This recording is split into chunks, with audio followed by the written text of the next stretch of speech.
Good morning, everyone. Let's get this bread. All right.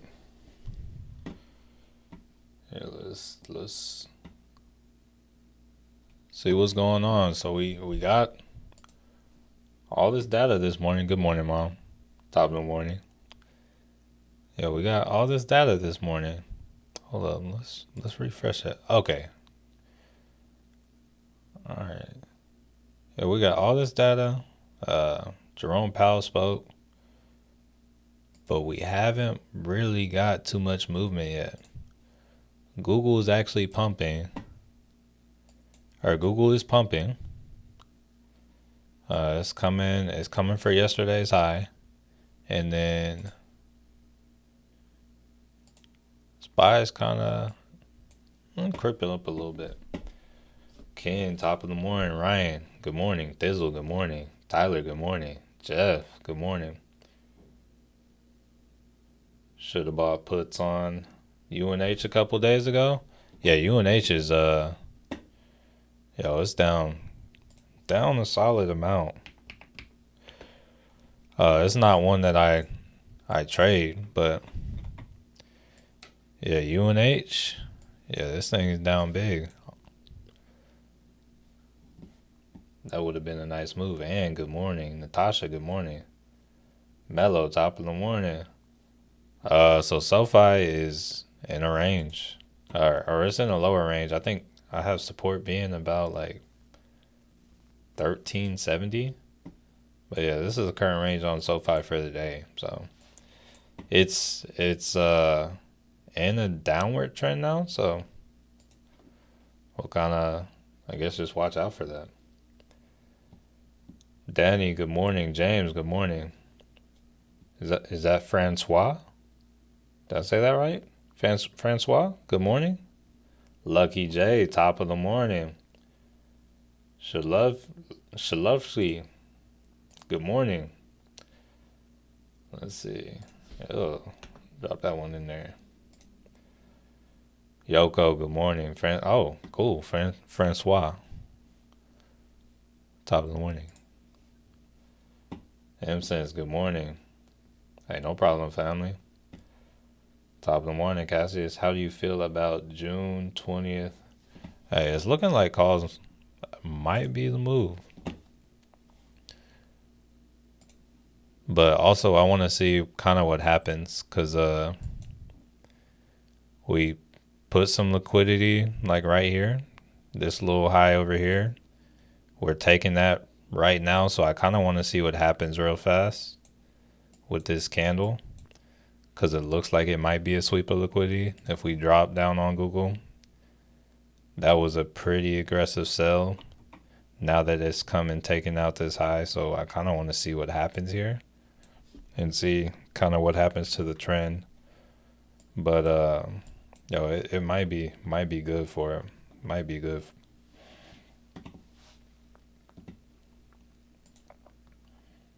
Latina 7588, good morning. My life be like, good morning. Sonya, good morning. Here, let's. The victory match, good morning. Hold up, let's. I found out what happened to FNGA. To those that were kind of confused about that. They delisted it, and they made a new one. TSLL, $28 call paid. 5 expires. Hey, good stuff, good stuff. Oh, wait, no. Okay, you said.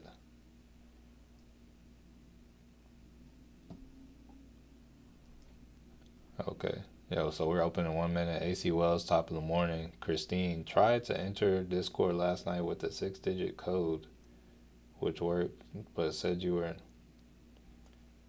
interesting. So you didn't get in there? So yeah, I was in the Discord last night, but here I can post a link to last night's Discord if you want to see it. Let me see. I got it on here. Oh yeah, market's open by the way. So yeah, let's see how things go. Let's wait a moment. I believe that's the link to last night's Discord or the last night's Zoom call. So yeah, let's. All right, so Google starting the day selling off. Let's see if this goes anywhere or if it's gonna keep moving up. It's like we didn't, as of right now we haven't moved. Christian, you said actually it was via Zoom.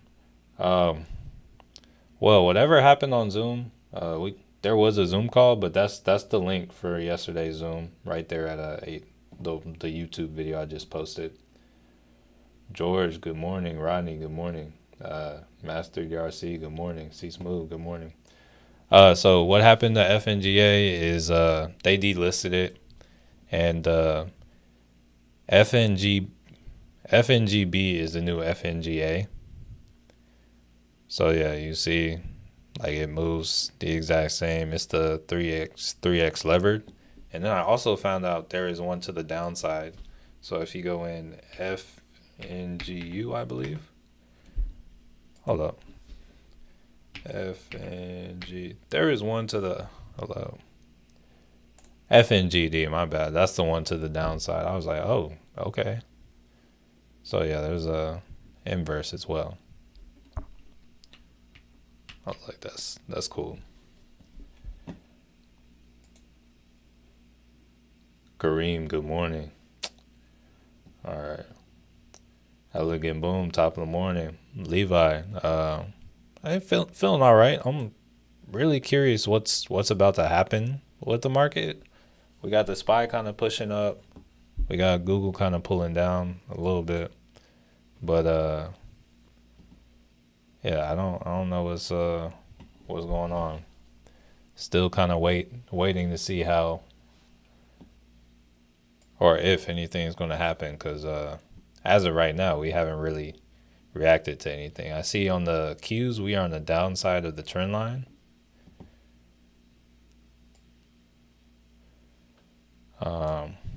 Yeah, on the Qs we're on the downside of the trend line. We're in the supply zone, and then like on Palantir we've kind of broken the trend line too, but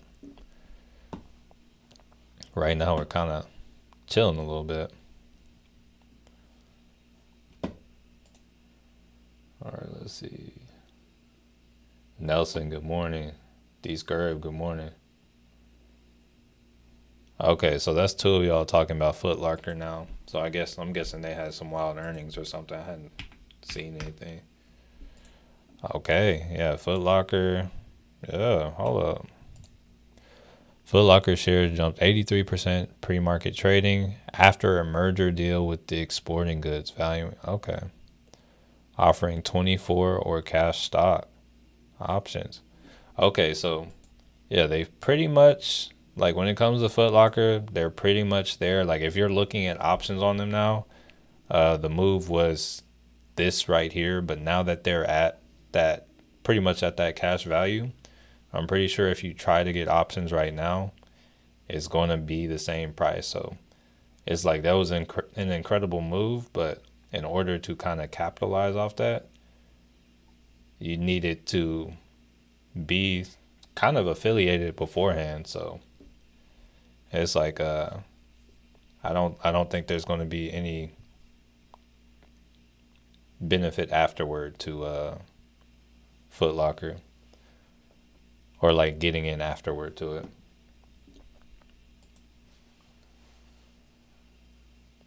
Evil Knievel, good morning. Okay. Are you watching Foot Locker? So nah, I'm not going to watch them because they announced the acquisition.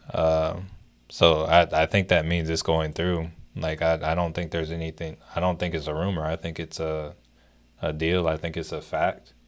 And if it's a deal, that means it's kind of set in stone. So that means holding these shares paid off. But yeah, it means holding the shares paid off. But the current position is just like not I guess not anywhere to benefit. Let's see. Maria, good morning. Powell's speech was negative or positive? So to me, it seemed like it was negative. Like it said, let me see what like the main gist was of it. It was really short.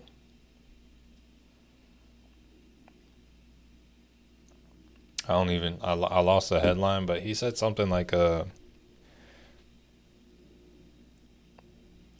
don't remember, like I don't know how to, he said something like some basically like the the Fed is like doesn't know what it's doing short term. Like the prices are still gonna, the interest rates are gonna stay where they're at.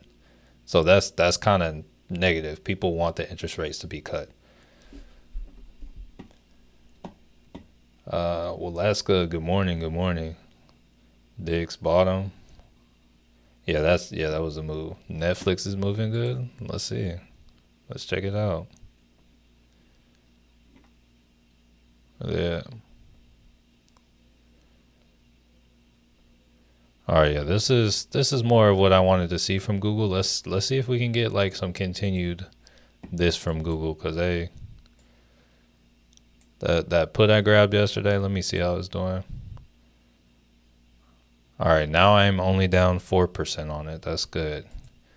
Because watching that put yesterday was not doing so hot, and then like I had grabbed a call on the SPY at the end of the day just to kind of like hopefully offset it, and then nothing moved, and I was like kind of tripping. So right now I'm just kind of playing the waiting game. All right, so just looking at SoFi real quick, they just crossed support. They're selling off harder. Looking on here, I'll go on a 5 minute. They broke support. Now we haven't gotten confirmation or anything, but SoFi is below support. Just want to throw that on y'all's radar. Yeah, let's see. PPI. So the PPI occurred. I think honestly I didn't pay too much attention to it. Like we got so much data at once. That came in below expectations, which I actually think is good. Oh wait, no, that came in above expectation. Wait, forecast point 2 negative. So I think that means it decreased. So I think that's better than what was expected, I believe. I'm not fully sure. I usually just see how the market kind of reacts to it. But I feel like overall the news we got this morning was more negative. So that's my take on it. When we selling the news on Foot Locker, that's where the money's. So I don't think the news should get sold on it, because those shares have like a clear value at like around that $24 area. So I don't think there should be a sell the news on Foot Locker. Hey, Louis, top of the morning. Chef Nick, what's up? How was the Zoom call earlier? If you look at that last link, here I'll like pin it. Have you looked at the pinned message? That's the Zoom call if you want to watch it later. It was chill. Just answered a couple questions. Honestly, I would have liked to like talk to more of y'all. But everybody had their like webcams off. I'm like, hey, it is what it is. There were a couple y'all showed y'all's face and said what's up. I got this talk to M-Sense for a second. Got to talk to Kelly for a second. It was chill. A few other people on too. Let's see. Can you explain what's a roll position? Yeah, I have a video on it, but it's pretty much like if you're in an option contract right now, like let's say if we look at this QQQ 500 put, it's currently $147, and it expires on the 22nd. Let's say I think it's going to take longer for me to take money. All right, I think I can get a better options contract. I probably want more time on it too. So if I want to get a better contract and want more time on it, I can roll this position, which is essentially kind of like closing this one out, getting the money for it, and getting a better contract. So this contract's going for about 150. And then if we look at another, say I want the same put, or say I want a different put, but I want more time. Say I want like 45 days instead. If I was looking at like a 517 put or something, and I said I want this 517 put, the 150 from that other put is kind of credited towards this value right here. So instead of paying like 1540 for the contract, I'd be paying about like 14 for the contract instead. So it's just selling a contract and buying another one wrapped into one.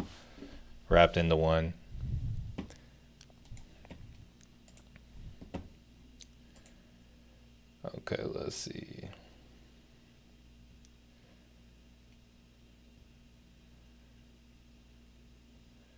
Okay, and Josh said, what happened to FNGA? So FNGA, they delisted. I was like, yo, it's just gone.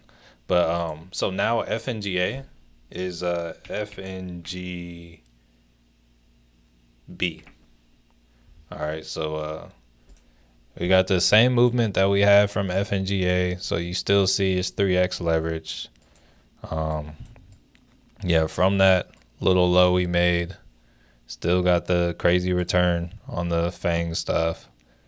Like, so if we bought the low of FNGB this year, it'd be up $11 or 150%, similar to how FNGA was moving.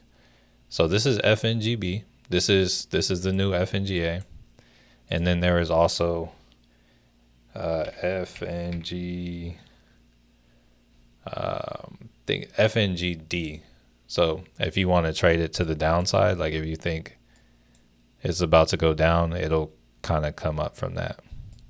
I think this one's been around a lot longer though, but it's still 3x leveraged for if it's going down as well.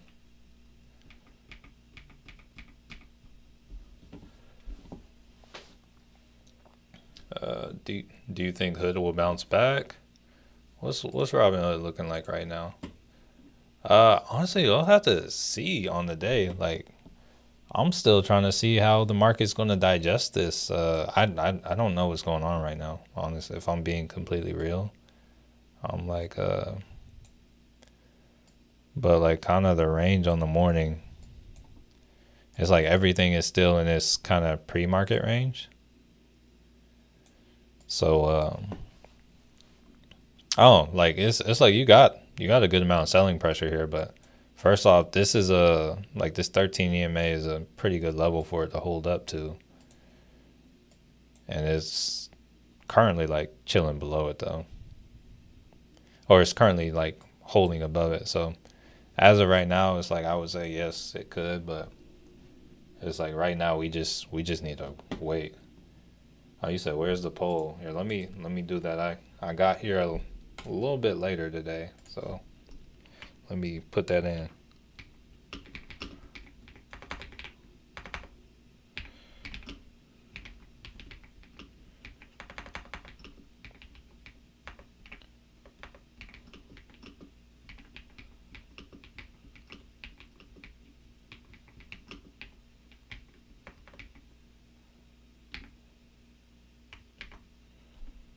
Okay, let's see.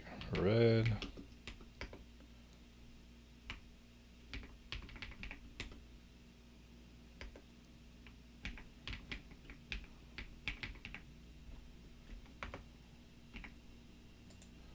I gotta redo red. All right, we got the poll up there now. Okay, let's see.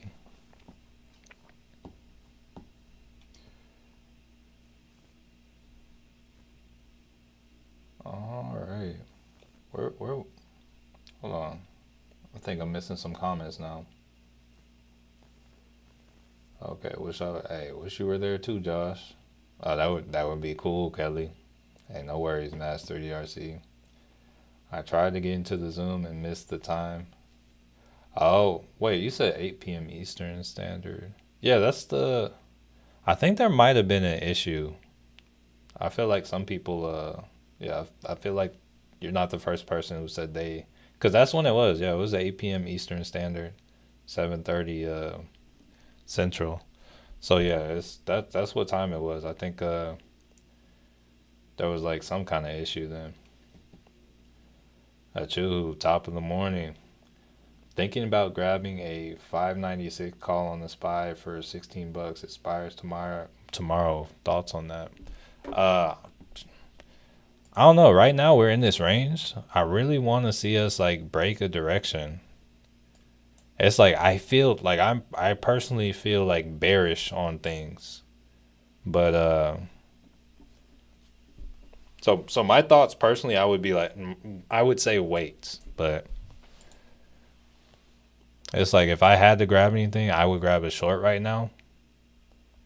But just kind of where we are, if you wanted that call, I would say wait just to see since we're like so close there already. I would look for confirmation. Let's see. Welcome, Waleska. Sergio, good morning. Henry, good morning. Hey, what's up, Big Reg? Hey, y'all. Hey, if y'all have not, hey, y'all check out that man, Big Reg. Think he got a podcast? He goes live on YouTube. Hey, I tuned in last Saturday. Hey, honestly, not last Saturday, last Friday. Low-key, I was putting together some furniture. It was nice just hearing him and his homeboy like just talk. I felt like I was just chilling with the homies. All right, buying Nvidia put. Let's look at Nvidia. Palantir, yo, they crossed below like or they came back below this trend line. But hold on, let's take a look at Nvidia.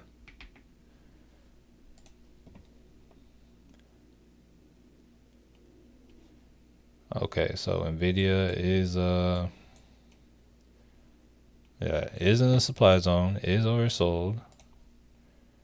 Believe they have earnings on the 28th. Yeah, it's either a great spot to buy a put or a great spot to buy a call. We'll see. Robinhood is pushing below its pre-market low, so Robinhood's moving down. Let's see what Bitcoin's doing. Yeah, Bitcoin's down like 1.3 on the day, so that would make sense. Baba's down like 7.3. They had earnings this morning. On Zoom, on the Zoom, it said already a meeting in progress. Hey, well, the Zoom call is all right, we can do another Zoom call and I guess we'll like fix the bugs. We can either do it like another one next month, or we can like run it again in like 2 weeks or so, or the week after next. Not 2 weeks, but yeah, the week after next or something.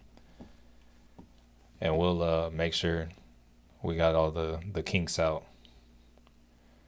so we know we got everyone sent to the right direction. I feel like that YouTube link didn't work out. I feel like only the people who got like the last one.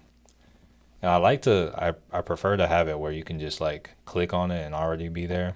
I didn't like set those settings before when I was doing it on stream last time or yesterday. Very welcome, Evil Knievel. Good morning, Milky Fade. I'm gonna check Big Reg out. Hey, yeah, hey, he's cool. Hey, he responds to your comments. Good and interactive. Yeah, it's nice and chill. Coin is down too. Yeah. Coin here. Let's see. I just saw coin. Oh dang, yeah, they're down like 5%. I don't think there's any news to. Uh, I feel like so the news that we got, like whenever Jerome Powell spoke this morning, it seemed kind of, it didn't seem positive. Like that's not what you want to hear from the chair. Like pretty much, it seems like they're going to hold the rates and they don't know how long. It's like they feel very uncertain of the situation, and it sounds like they are going to mess things. Oh, also, just want to say we got confirmation on SoFi. SoFi, let's look at the next level below this, but we got confirmation on SoFi. Looks like the next kind of level of support on SoFi might be about 1340 or so. So, yo, you might get some movement at least to there. That's like another 15 cents. It could go further, but should at least continue on the 1340 in my eyes.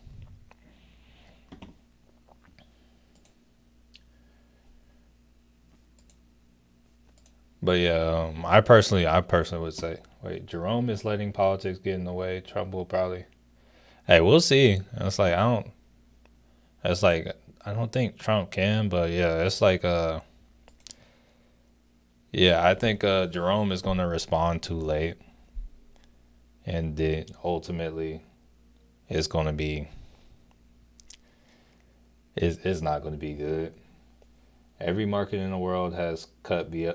Yeah, yeah, 100%. D Scurry, 100%.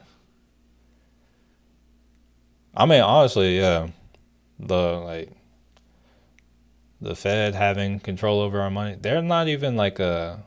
They're actually not even a government entity or something. That's what I learned. I'm like, yo, why does the Fed exist? But will Broadcom bounce back up? I have calls. Here, let's look at let's check out the market structure.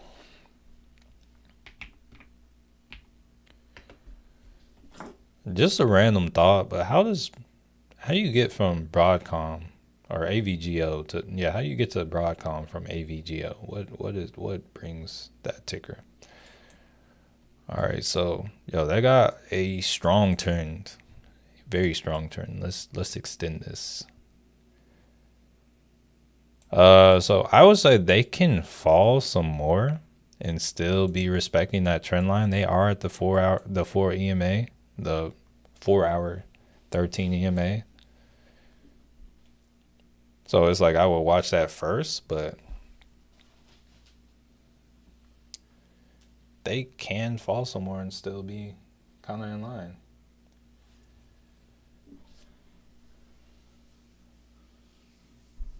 I agree. I think it's all politics with Powell, unfortunately. Yeah, I mean, yeah, I would very much appreciate some rate cuts. Very very much so. Very much so. That would I don't know. It's like I understand certain it would hurt certain things, but it would boost a lot. And it's I know he wants to control inflation, but I don't know. It's like we still kind of need the spending too.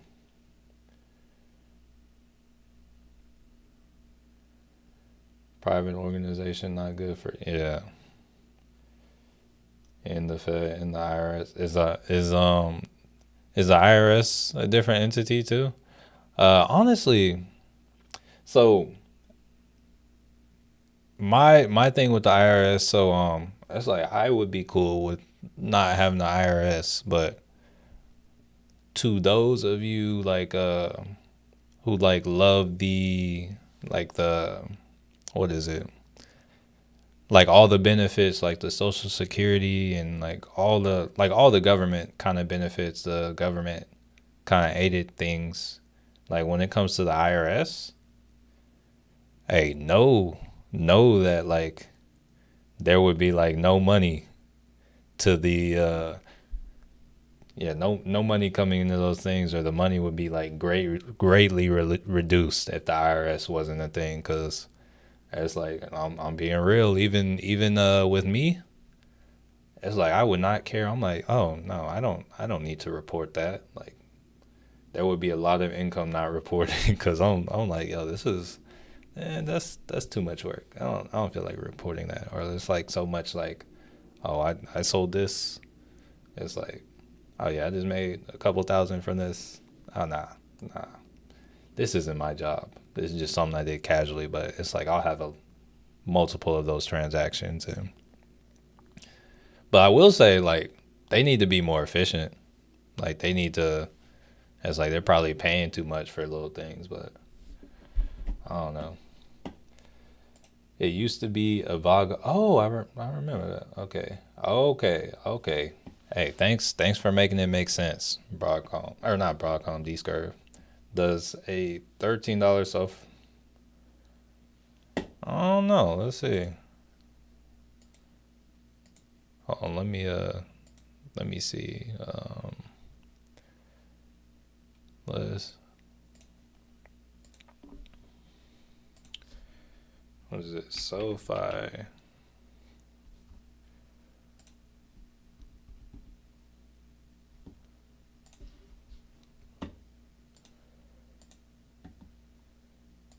Yeah, because we know I would not be messing with today.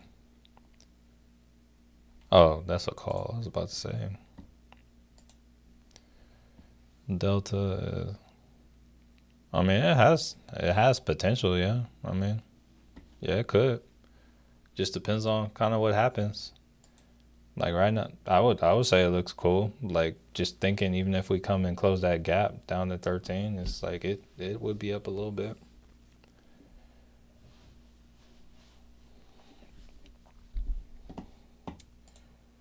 Let's see. Hustle hard, realtor. Hey, good morning. I'm leaning the same way. I'm thinking they're just gonna like make it take time, but I feel like puts are kind of the move.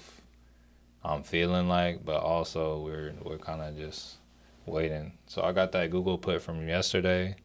I do have like I think it's like a 600 SPY call I picked up yesterday that expires the 20, I want to say 21st.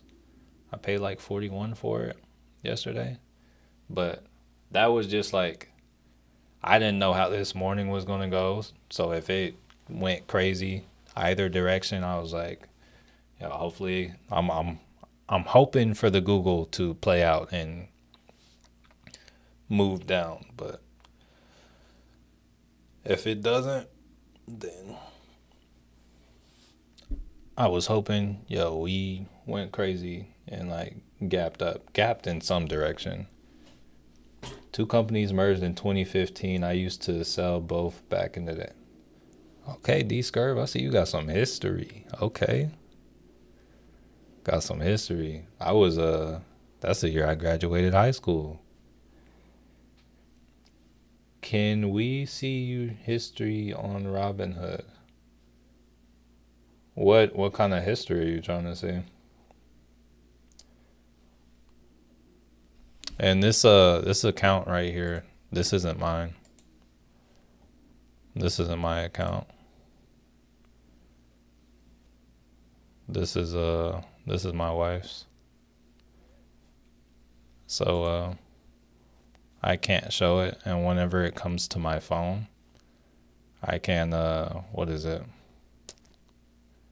Whenever it comes to what's on my phone, I can't share that because the iPhone mirroring thing doesn't, it like makes me do facial ID and then it like locks it whenever I go to my portfolio.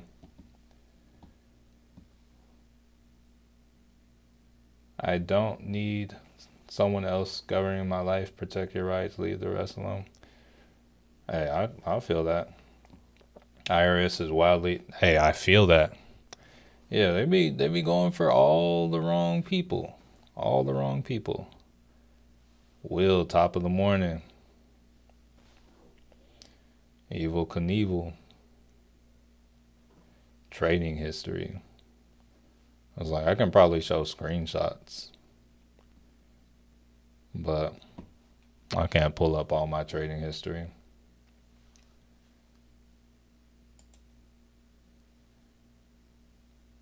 Greg Steinberg. Good morning, Greg. I feel like that's a new name. If you're new, what's up, Greg? No worries, no worries. I think it lets me show like some of like if I want to show what's going on the Moomoo, I think it lets me show that. But yeah, it doesn't let me show. Oh, hold up, I need to add another application real quick, or else y'all won't be able to see it. I remember last time I was trying to show y'all something on my phone, y'all didn't even see it. All right, 1 second. Let me see if I can add it. That way I can. Here, what is it?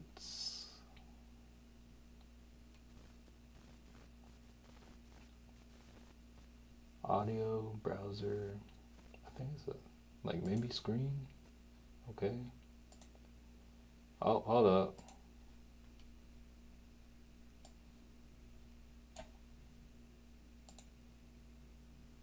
Hold up.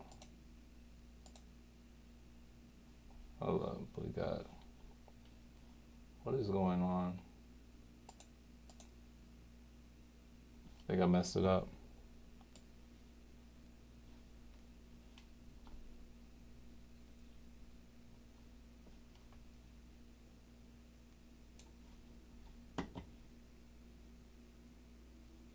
Yo. Hold up. There we go.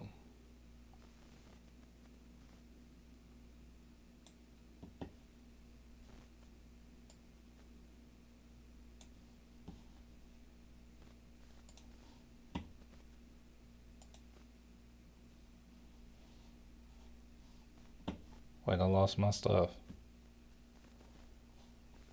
Let's see.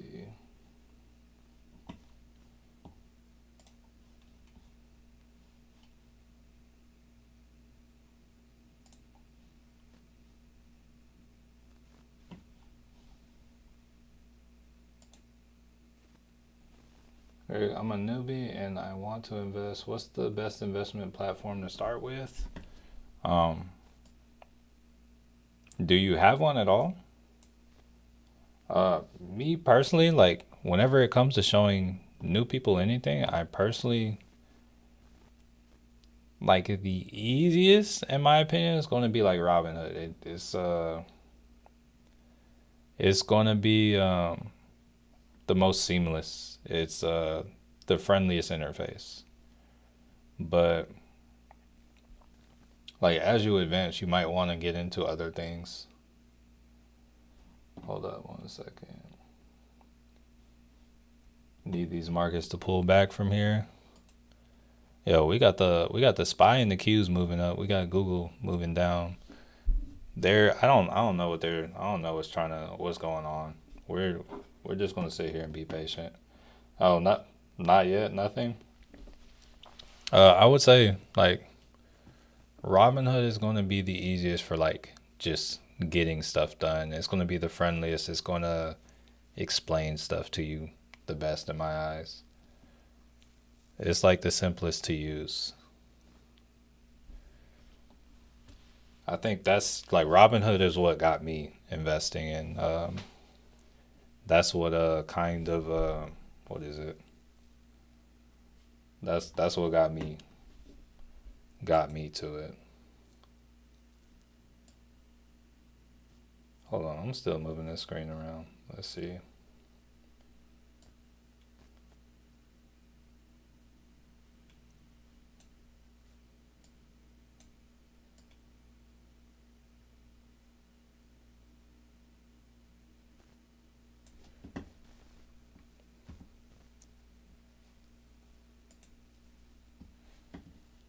Okay, I still can't figure out what I'm trying to do.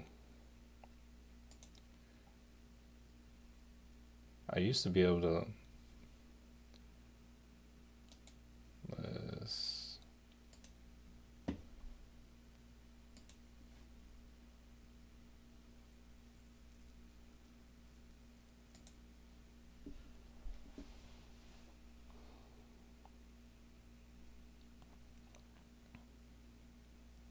all right, so we got the spy here. Let me zoom in on the spy real quick.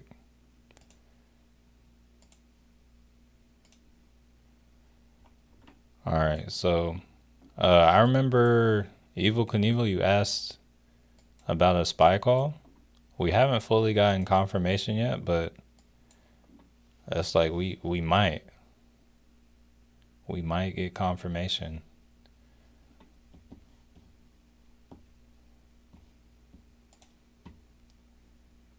And what confirmation is like whenever you're trading like support and resistance or looking for a breakout, it's like right here we kind of got a breakout, but like oftentimes it'll be a fake out and it'll come right back in here. So what you'll often look for is a complete candle, like a candle that is completely above like the level of resistance. And where I drew this resistance level is just coming from the high from this morning. Like yesterday, you can see there's a break from today and yesterday. Like yesterday, we closed at 586, and then we gapped down. So like the low for the day is down here. That was our support. Resistance was up here. Yeah, this strategy is referred to apparently now as orb, but that's how this will go. But now this candle kind of broke back in, so this candle's not going to confirm either. It's not time to do it. Saw someone made 73K on Lily yesterday. My question would be, how much money did they spend to do that? That's my first question. Because it's like there are people that make 100K on the SPY every day as well.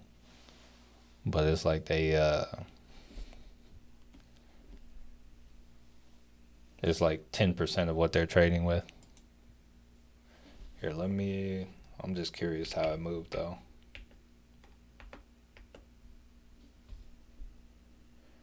So yesterday, yeah, because they didn't even have like a crazy move yesterday. 93 up to, actually that's a decent move. But yeah, I know they had to spend some money because Eli Lilly contracts aren't crazy. Good morning. Could you please analyze the Nike chart? Are they actually doing something today?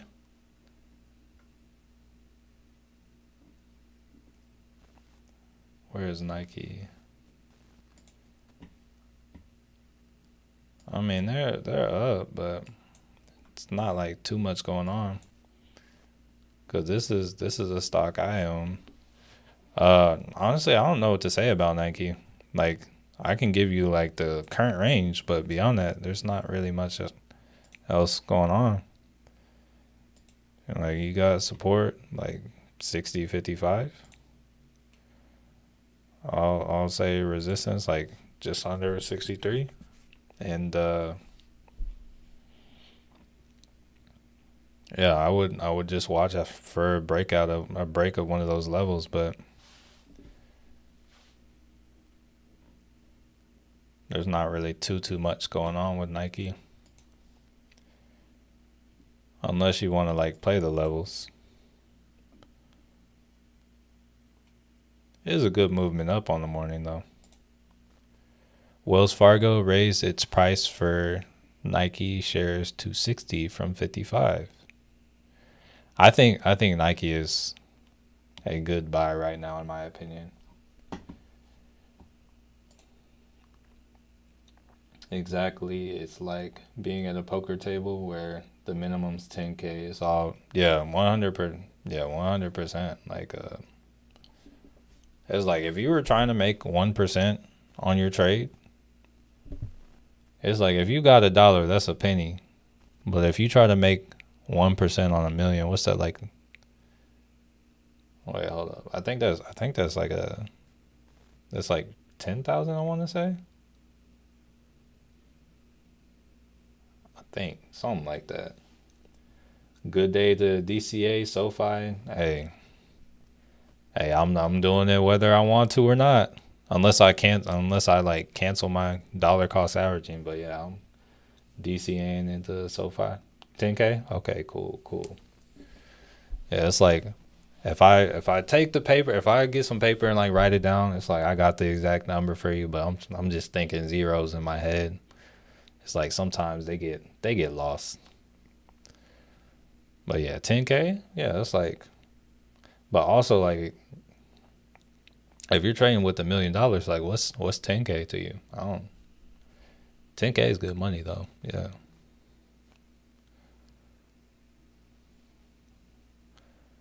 Honestly, how low does it have to be to not be considered good money? Foot Locker had a good run up. Yeah, they did. Because of the whole thing with Diggs. Top of the morning, also. What's interesting, and you probably said it, is that SPY came up, touched the line where we were closed yesterday, and is now going down. So let's see if there's some liquidity there. I know you were on when we were kind of talking about that yesterday. It's creating liquidity. It looks like it's creating liquidity, but there's not like anything that it swept, I don't think. Let's go to a 1 hour. Nah, yeah. This'll just be something to take out later. Potentially, if it doesn't end up higher.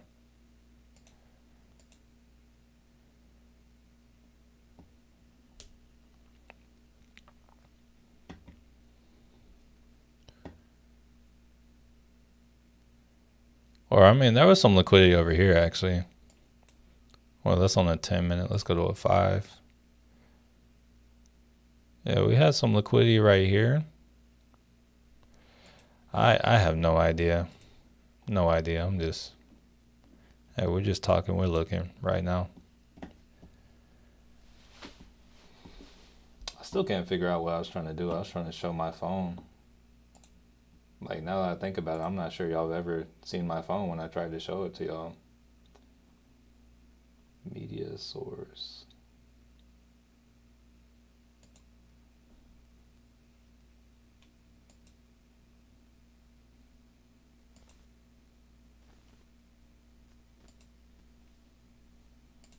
Here, let me.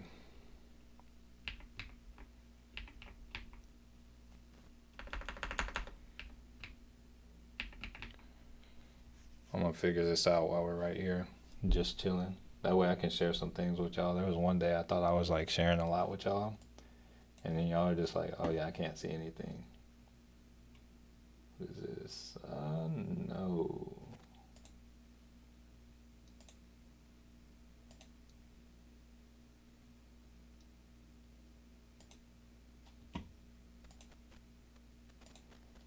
Oh, I think I got it. Think I got it figured out.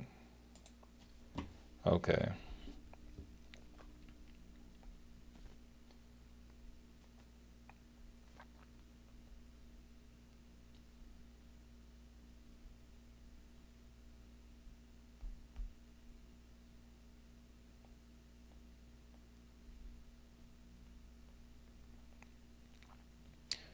All right, so moving down on the. Honestly, we're still in the same range. Like honestly, I'm surprised. Do we have any news occurring tomorrow? We got consumer sentiment, 30 minutes in the market open, but other than that, we don't have anything going on. You're welcome, Buddha Deb.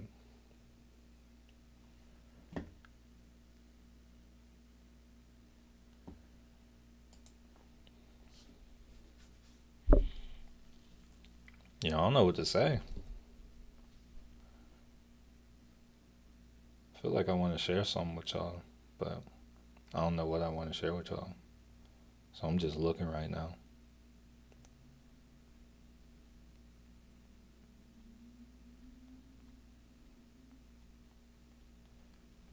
I'll just find something like mad random. Okay, I have Robinhood account. What's the most efficient way to invest $1,000? And thank you for your patience. Um, when it comes to, oh, I would like to preface this by stating I'm not a financial advisor. This isn't financial advice. Low-key, I'm about to ask Chat GPT like what it thinks the most efficient way to invest $1,000 is, and then I'll kind of like share my opinion, because I'll say like whether or not I think like how good I think it is. First off, it's gonna depend on what your goals are. So yeah, it's like how like what is your level of access to the money? Like, do you need to? Are you gonna need to pull this money out right away, or is this something you're willing to kind of leave to sit there to grow? Are you trying to deal with this a lot, or are you trying to? Oh, it's like things like that matter as well. Just hanging out. My Desert Air Dudes channel is going to do live stream on Saturday around 8 to 9 a.m. at RC Field. Hey, if I happen to just get on YouTube, hey, I'll pop through. Yeah, I think last Friday when I saw Big Reg, I just like turned on the TV, and I'm like, I was like, what is this? I'm like, why is this in my feed? And I saw Big Reg. I was like, okay. I was like, I know what this is. Let me check this out. So yeah, that's like the time. I feel like I usually like run around that time, but it's like it's possible I could decide like, yo, let me put something together, and then we'll see. Oh, you said speaking of Chat GPT, is anything on? I don't even have it pulled up. Let me get that pulled up.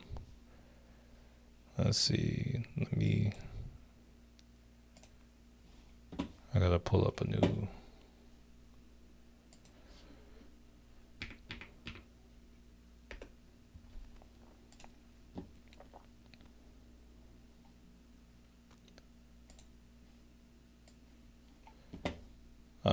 So the last thing I see on Derive is like a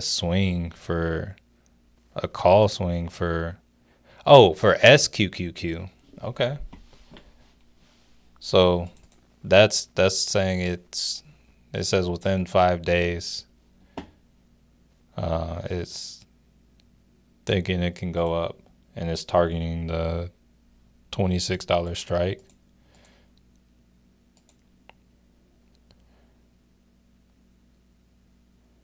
That is a wide profit zone. Let me see where. That doesn't even make sense to me. Oh, okay, I get it. I get it. Let me let's see where SQQQ is trading at right now. Okay, so it's targeting a 26. It's targeting a 26 strike, but it's saying like the take. It's let me just show y'all. So like we're looking at it right here, and you can see the strike is 26. The contract's going for 96.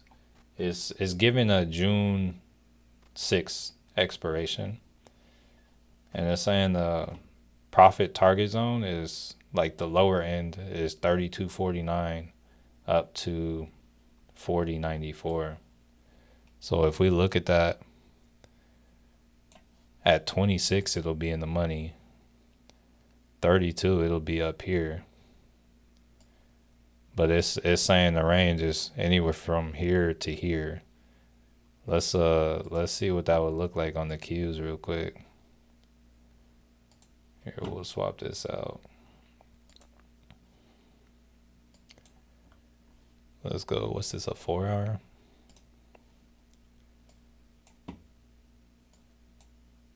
So let's say it gets to that 32. Okay, so that was when the Qs was around like 470. So yeah, it's saying like it thinks it's about to take a massive drop. But that's like 2 weeks of time for it to get to that target.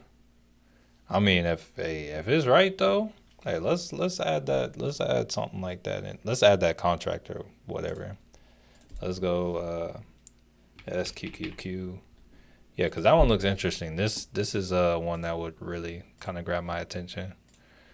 So it was June 6th, and it was I think it was a call. It was a $26 call, and we're gonna add that to the watch list. And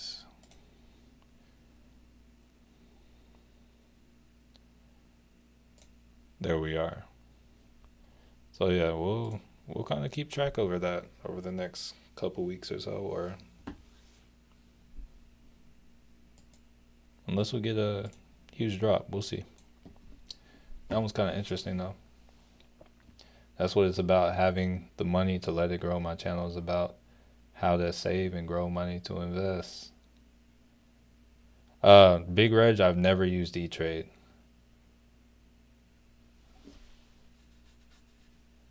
You said you have a SQQQ put?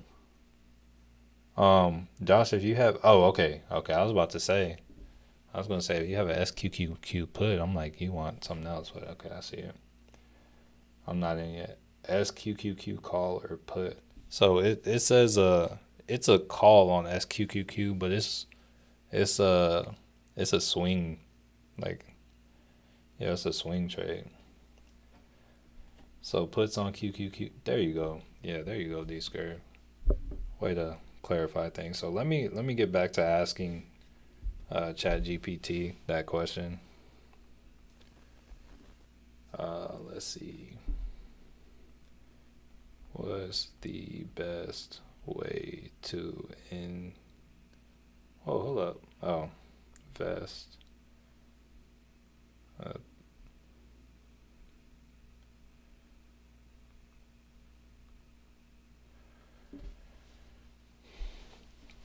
okay, best way to invest 1,000 in stocks depends on your goals, experience level, risk tolerance, blah blah blah blah. So, it says choose a brokerage account. Low key, this could. I feel like this just wrote a YouTube video for me. If I wanted to make this a YouTube video, I feel like that it just wrote some like really good fire. I low key need to use this more for YouTube, but I don't. I don't take the time to sit down and do all this. Josh said my contract is a 25 call expiring on the 23rd. Wait, it's a $25 call on SQQQ. Wait, $25 call. Wait, so do you have a put or a call? Wait, Josh. Oh wait, you said call. Okay. Okay, cool. Never mind. All right, yeah, that's cool.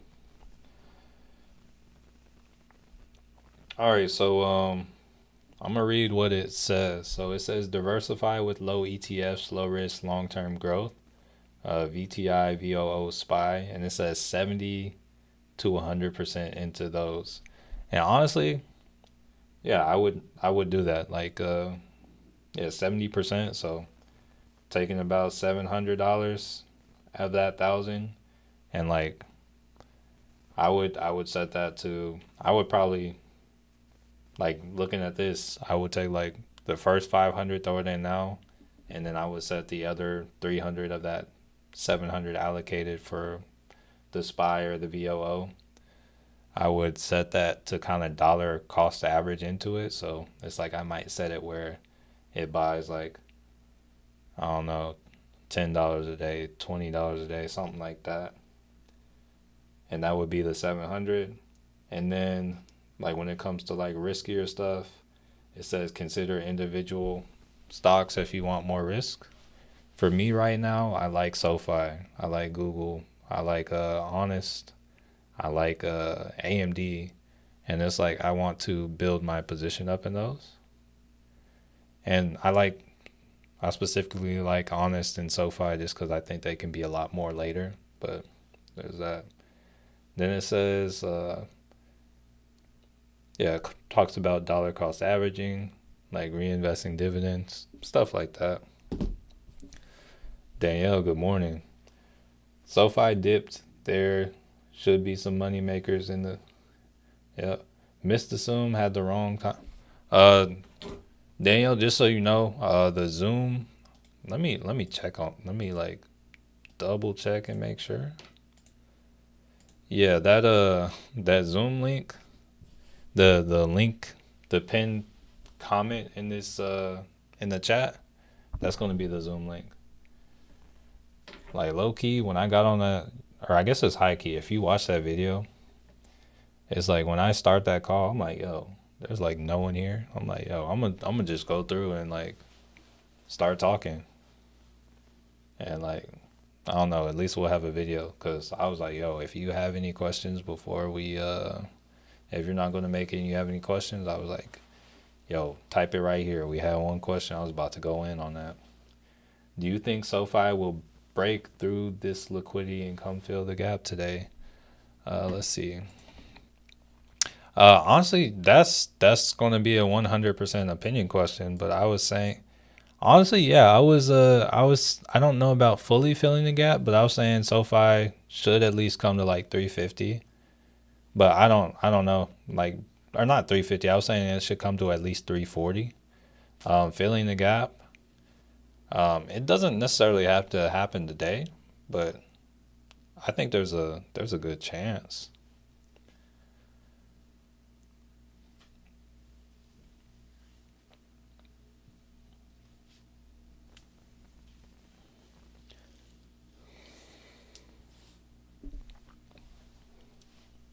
I'm just tripping on how like there's like nothing happening right now.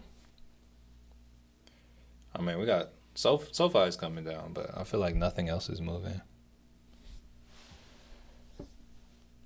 I think everything else is kind of just like from an initial move.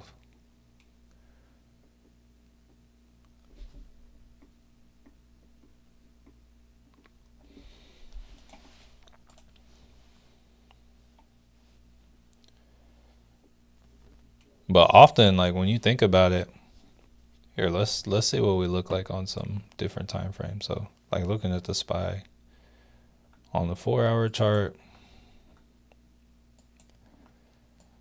I mean, as of right now, this could still just be a pullback.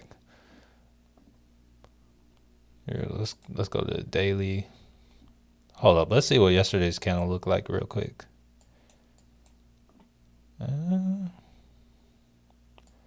It's almost a doji, but it's kind of bearish.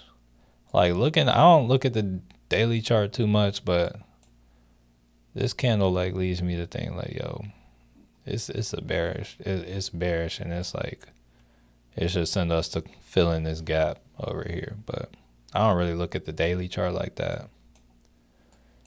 So I don't know. We'll see how fast we actually want to take action on that. But I do believe we're coming down. Let's see. The VIX is like barely up. The PCE is up a little bit. SCHD is a good ETF to look into as well. I have some and has done pretty well. That one pays dividends, right? Do you think SoFi will break through this? Look, oh, okay. I already saw that. Okay, I think I just missed Scurv's comment. Yeah, sometimes I miss people's comments. Sorry for the low show. Can we schedule another? Yeah, we can. So I would say maybe not next week, but the week after. My wife was we'll try to do. We can try to do like every other for now. So here we can try to schedule it right now. Let's see.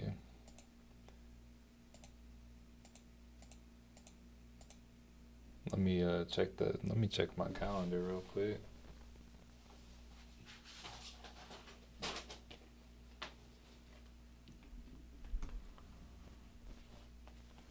All right, there's SoFi. It's at 344. Yeah, SoFi making that move. Late in the stream, do you think Google will go? That's what I'm expecting. Like Like I'm hoping Google can actually come down and like break the trend line.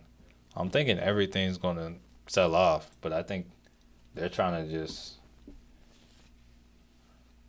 like get people.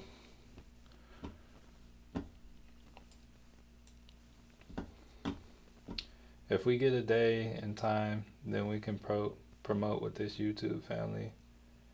Here, let me yeah, so yeah, we can do May 28th at 7:30 Central Time. I'll let me write that.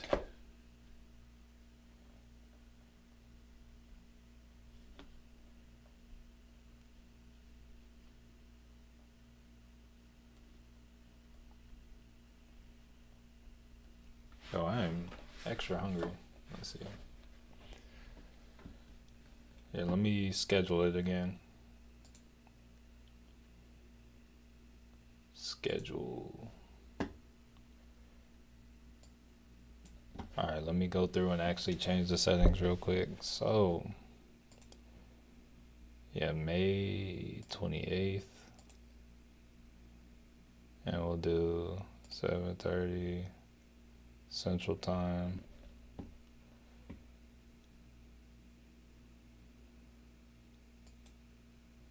And I'll have it be my, yeah.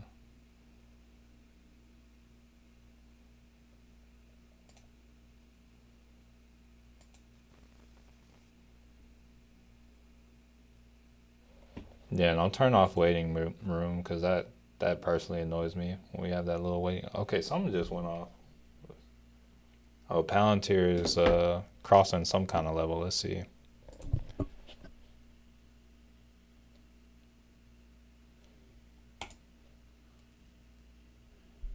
Where is it?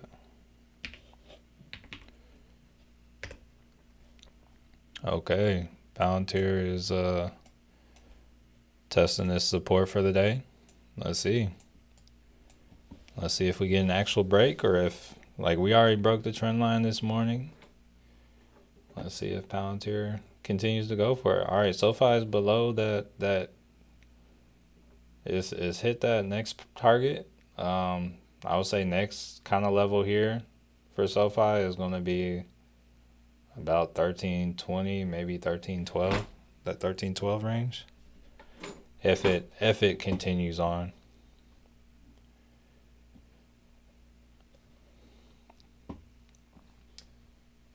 Let's see. All right, so yeah, I'm still in the middle of oh, look here. Let me start it with the host video on and the participant video on. That way, it's like you can turn your camera off if you want, but I don't want y'all coming in thinking, "Oh no, we need to be quiet and it's not going to be interactive." I'm here to I'm here to interact with the community. All right, and then let's see. Yeah, I think that's it. So we got, yeah, there we go. So yeah, I'll kind of get that scheduled. Can I get the link?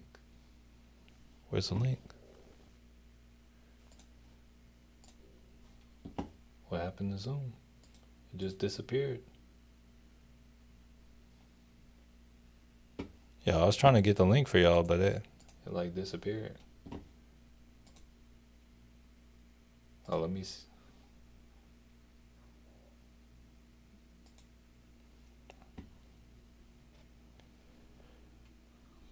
All right, let's see how Palantir is doing. Wait, hold up.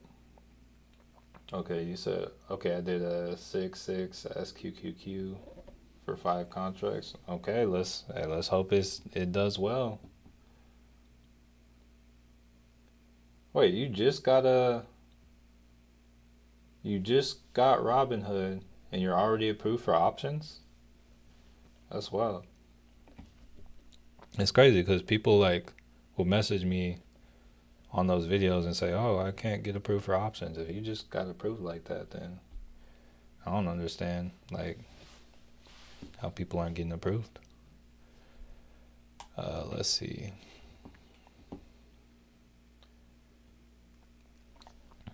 Oh yeah, I was trying to see what's up with Zoom. I don't know why it's not popping up. Bro, where's Zoom? Join a meeting, schedule, share screen.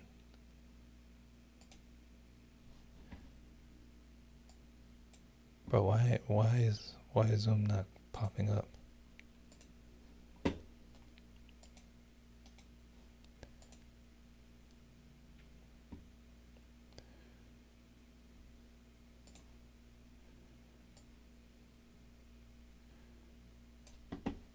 Yeah, I want to share the link with y'all, but I don't know. I don't know what's up right now. But the market is selling off, kind of a little bit. We got SoFi selling off. We got Palantir potentially about to confirm down here.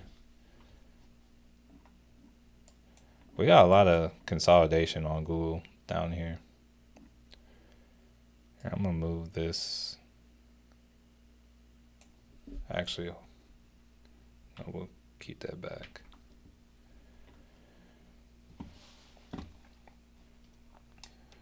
I bought my original shares with SoFi at 12.77. If it drops and lands in that range, I need to scoop up a bunch more. So me personally, I buy like at least $10 of SoFi every day right now. Um, yeah, that can help. That can help lower your average cost, which is good if you're in it for the long term. But it's like it really just depends on what you want. Hey, good to know, Greg. That's what I thought. People had me thinking it was harder to get approved for options trading. Snap down today. Second potential fake out on the SPY. Here, let's see. Wait, what's going on?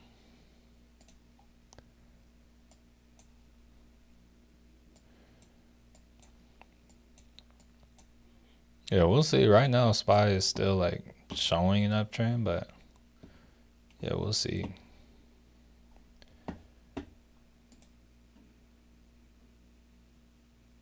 So for SoFi $13 put. I said it looked all right earlier. Now it's like not looking as good, but I mean it still has potential. But yeah, it was better earlier whenever it was asked about earlier. It's like honestly, I can't say whether a trader's good or not. I don't know what like your target goals are. It's like if sometimes if you're just looking for a quick five, it's like, oh yeah, you might have that in there, but it's like I can't fully say. Uh, so Charles second. Okay, you said on a 1 minute. Oh, Charles, or not Charles. Kelly, you're in there. Evil Knievel. My target is to make something. Well, it's like I will say if you're more patient, it'll pay off. Like for instance, if you look to next week, if you like, I honestly feel if you get stuff for next week and like have downside targeted, it looks like we're going down.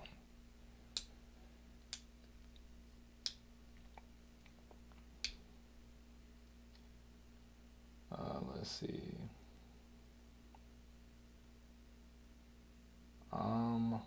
Up 66% on SoFi. The other day, by mistake, I put a put on SMCI instead of a call. Yet it looks like it's going to play out. Wait. Oh, that's cool. That's cool. I hope SoFi drops. May try to buy some shares. Just a rumor at this point.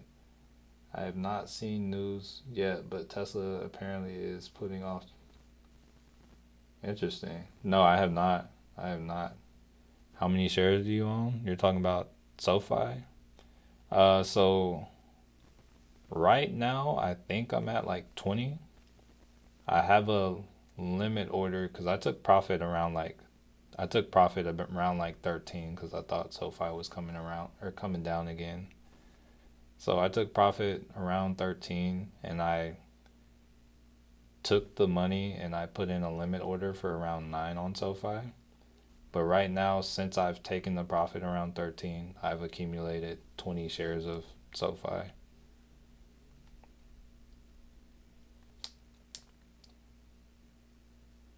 What do you next about Tesla? I'm assuming you meant what do I think next? It's in the uptrend. I don't know. It's like up here I'm kind of leaving it alone. It's like I think long term, like I think if you look some years out, Tesla could probably 3x again. But I still feel like Tesla can come back to, here, let me see.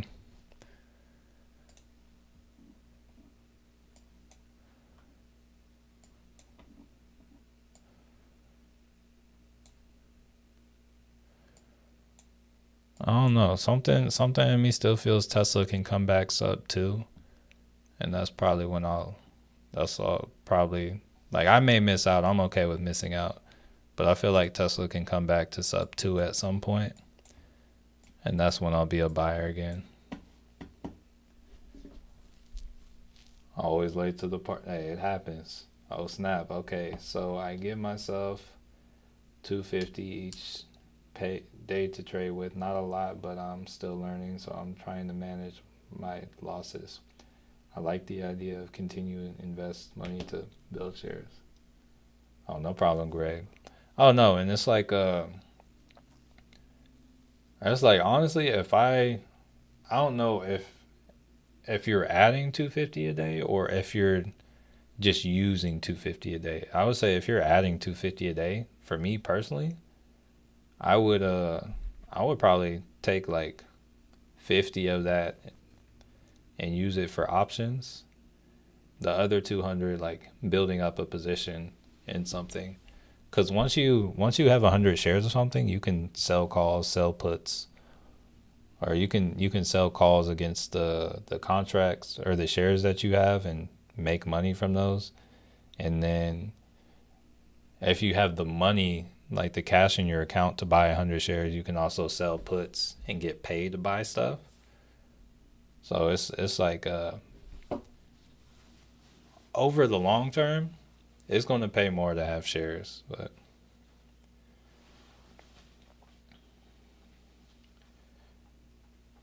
okay. Let's see. Good morning, Chase. Um, Honestly, the Fed this morning was a non-event, but it had like it left me feeling like more bearish, but the Fed was nothing crazy was really said this morning. Just some uncertainty from the Fed. They're gonna like leave the rates up still. That's all. All right. I also see. All right. Derive put in a call on gold GLD, so that's a little bearish for the market as well. But it's a scalp. All right. And looking at the SPY, we are back up here around this 586 area. So once again, we're consolidating, going nowhere. Yeah, they're waiting for us to go to lunch, and then they're like, hey, we might move, or we might take till Friday, or we might do it over the weekend. So not a day. Each pay is 2 weeks. Okay, that's chill too. That's chill too. So me, I'm not sure I would like just throw like a. It's like I might do. It's like honestly, I would prioritize stocks. Like if I'm consistently doing drawing into it. So it's like if I wanted to do options, it's like I might say. I mean, first I'll be more patient.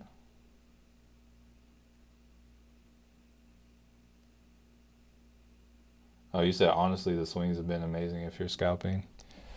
Yeah, I could see that on the SPY. Yeah, It's like it's been up and down. Like yeah, this definitely looks like a scalper's market. You got like a nice little range. But nah, I'm waiting for the big thing. You said what's the best AI to learn? I wish I could tell you. It's like I use AI, but I use it in a fairly limited function. Like it helps me a lot, but I realize there's a lot more that I could be doing. Like I see a lot more that can be done. And it's like I really would like to be more patient, right? I absolutely agree. No, yeah, so it's like yeah, it's like my patient trades are my best trades. And it's like when I'm here every day like this, I get impatient. It's kind of hard like watching the markets every day. Patience is my worst trait. Hey, hey, we might have to start getting on here and like I might just have to like sit here, like get like a little mat or something, and just like sit here like I'm a monk or something. Like promote some like meditation or something because nah, we gotta build our patience because that's like patience pays. It's like typically it's like all the impatience that has I don't know, it's like I look back on my life at every time I was impatient and I look at what has kind of got me and it's like I'm just in the same place or further behind. But then it's like I look at like the small consistent steps that I can take or that I have taken and it's like, "Oh wow, it's not much on the day or whatever." It's like I know it's going to take some time, but like now it's like, oh, looking back over this time span, I'm like, oh, this has made a big difference. So patience is it's wild. I have to slow down and really learn to read the charts and not just jump on the. No, yeah, it's hey, yeah, that's a skill in itself. Can you explain when a trade is a scalp or a day trade? Um, So to me, if you're trading options, scalping is going to be hard. If you're trading shares or trading stock, scalping can work. But options is not that good in my opinion. But pretty much whenever you're in a tight range, or like if the trade is going to be short, scalping is just like right here you see. Here, let's go on a 5 minute. But right here you see the SPY. There's this range from 586.72 down to 585. There's money to be made here. That's a full um, $1.41 of movement. Honestly, it's a good range. That's honestly a good range. It's just like with the options, sometimes you're not really getting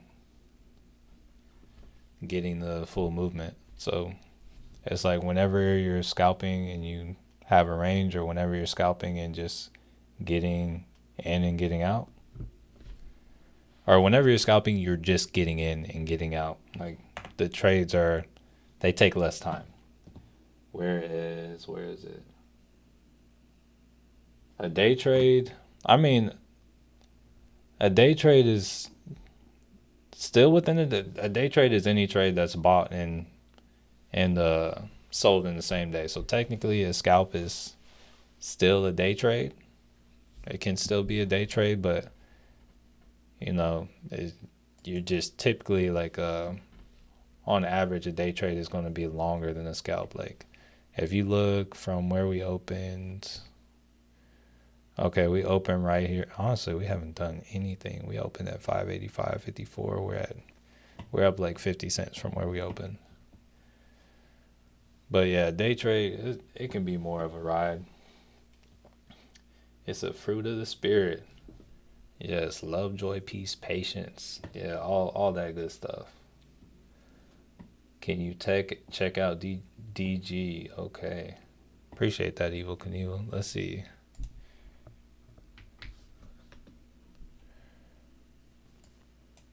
So Dix is up. Let's see. Does that mean they're going to get better shoes? They don't actually. Okay. Oh, I was thinking Dick's Sporting Goods. So Dollar General. Okay. I guess that's DSG.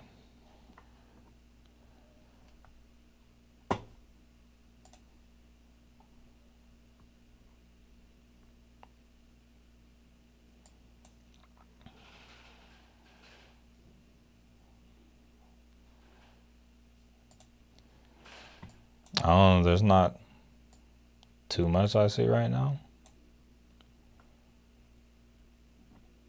I mean, possible downtrend here. Or I guess, yeah, possible downtrend, but looks like it's probably going to face some resistance at about $2. Don't really know what to say beyond that. Yeah, I'll just say it's likely to face resistance if it comes to $2, but it can continue up.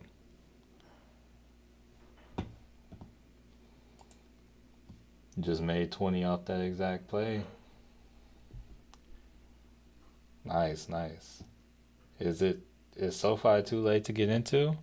There's no telling like how far it'll go, but I will say that is yeah, it's kind of ran a solid amount. That's a large move for SoFi.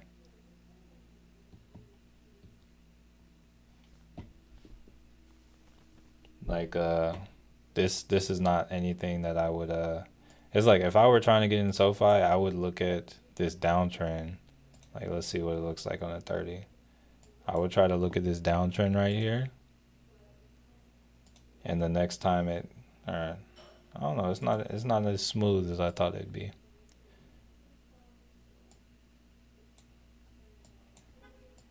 Yeah, I would try to look at the downtrend and see if we can get another touch of this line. And then, like, once you get another touch, if I really wanted to get in, I would try to ride it down. But,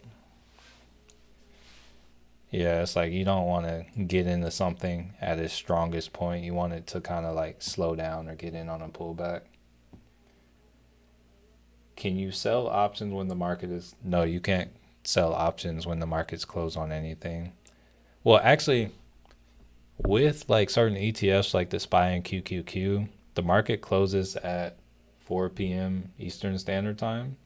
You have an extra 15 minutes that you can buy and sell contracts on the SPY and QQQ after the market closes. But other than that, no, you can't. Does SoFi have dividends?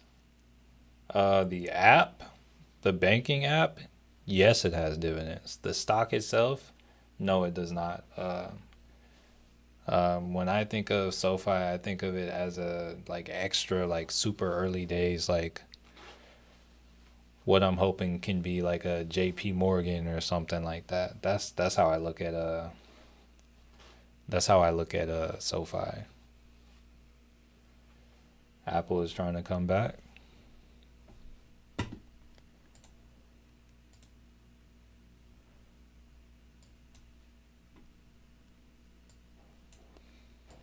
Yeah, we'll have to see. We will have to see. We're still like bro, we're just chilling in this range. It's just all a range this morning.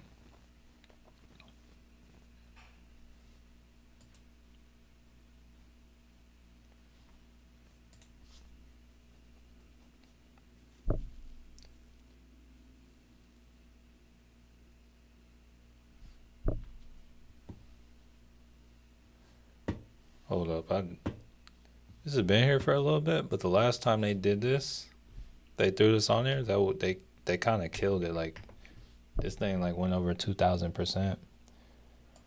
All right, so Derive. Oh, it's just a day trade. They had like a swing trade, but they have a short on Okta. It was when it was at what is it? Yeah, they have like a 117 put. that expires on the 23rd. And the target is for it to pull back to about 122. Oh, that's not that far. But yeah, there's a trade there.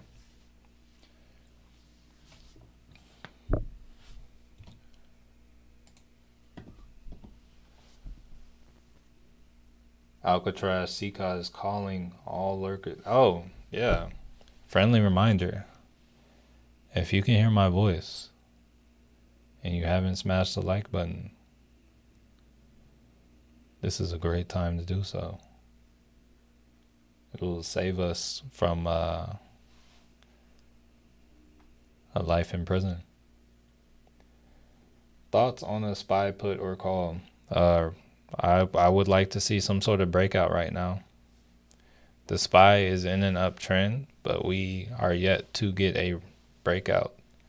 So it's like right now, if we are still in the same range, I would take a put from where we are right now on the SPY.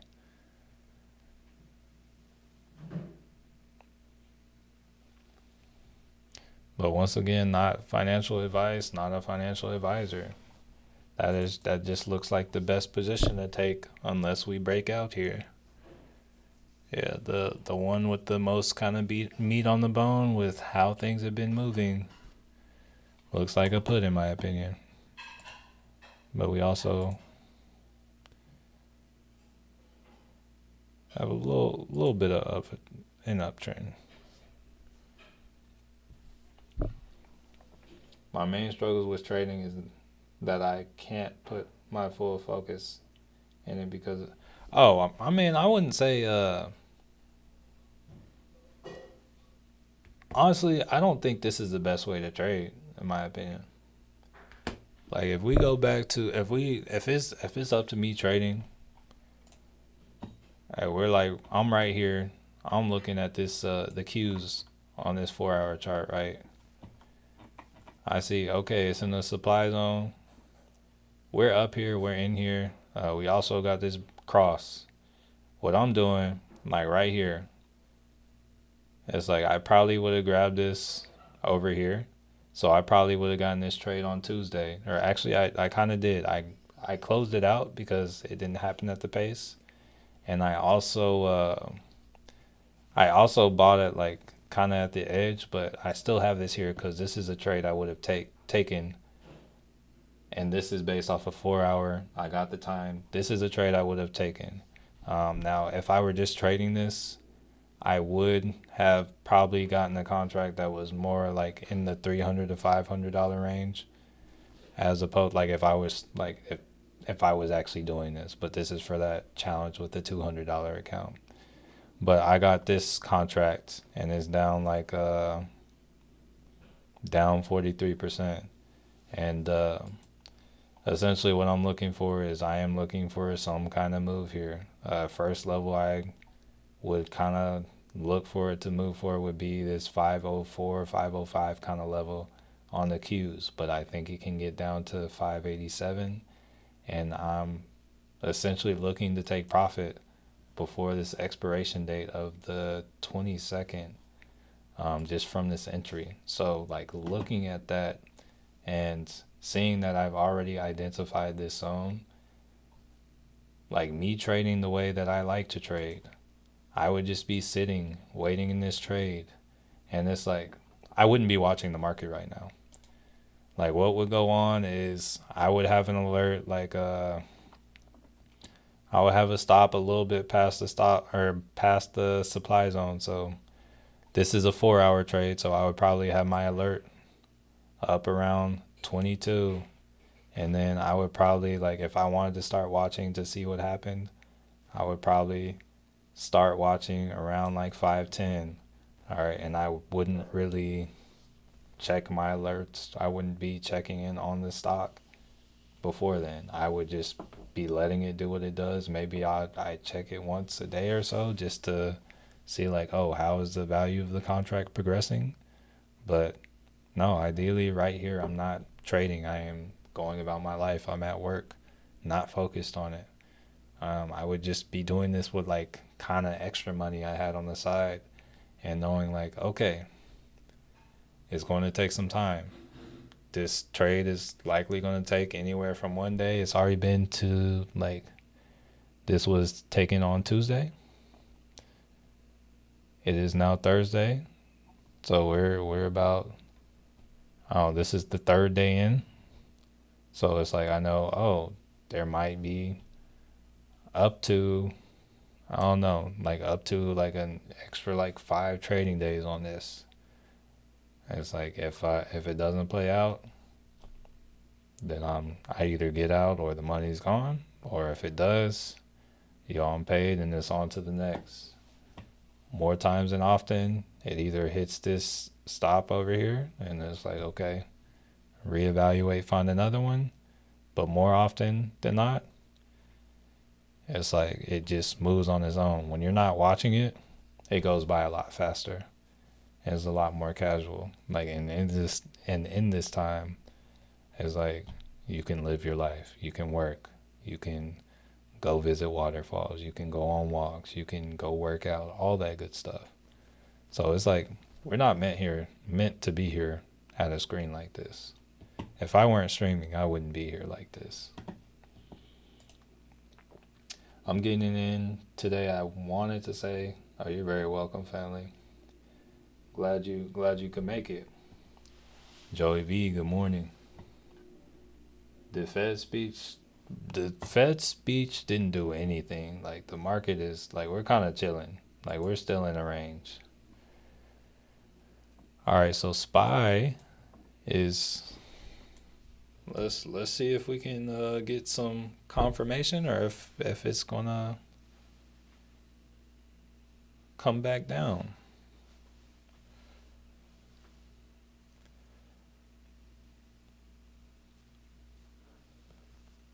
But no, the Fed speech didn't tank or pop up the market. The speech, the data, nothing happened.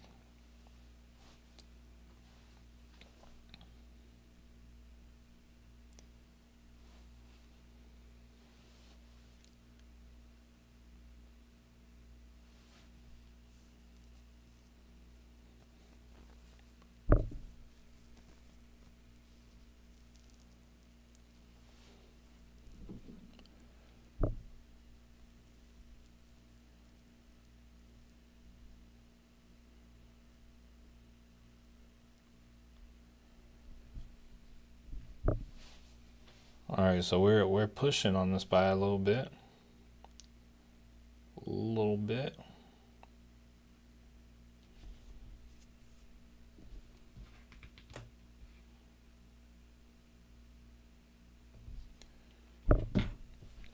Yeah, SPY pushing, kind of going for a little bit. Let's see if we can get some confirmation up here.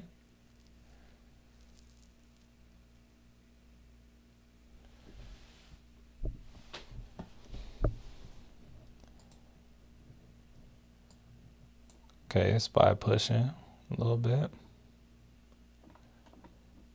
Let's go for it. Let's see what it's looking like on the 5. Okay. Let's see if we can take out this liquidity up here. So this might have been setting liquidity over here. Let's see if we can push a little higher. And if we push higher, let's see if we end up sweeping or if we just end up continuing on. So yeah, this is a good bullish candle. It's not going to serve as confirmation. We got another candle that we can form after this, but we are pushing up on the SPY. Looks like we got a little bit of action, which is it's good to see. It's good to see on a day like today.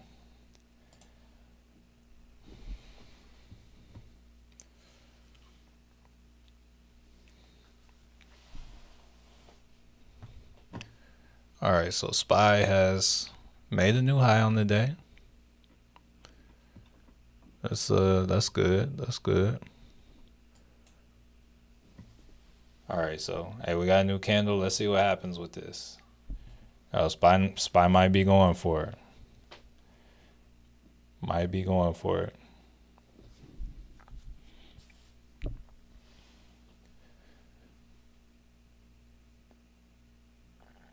Brandon went long on the spot. Hey, good stuff. That say good morning, Chuck Woody.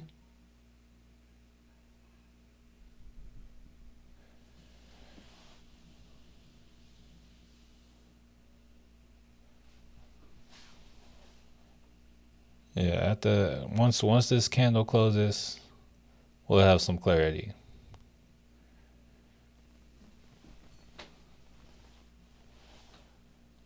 It's like I still have my doubts, but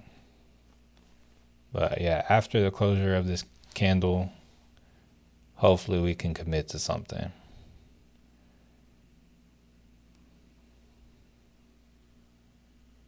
Did you already make the plays or do you buy and sell live? So I didn't do anything new today. I did the stuff I did is from yesterday, so I am currently in a Google put, like this put on Google. I'm down on it. And then there was a call I picked up at the end of yesterday, but I kind of just bought it as like insurance. So it's like I do it live, but I do it on my phone, and I'll often add whatever I'm doing over here.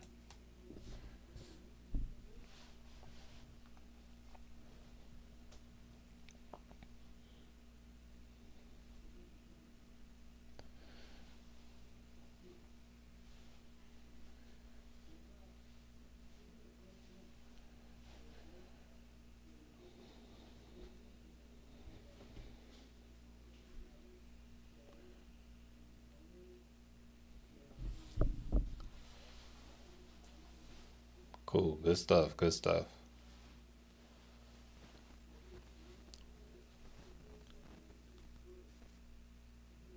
I feel like I need like a. You know what?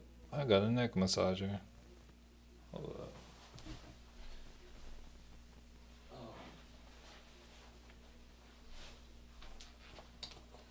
All right.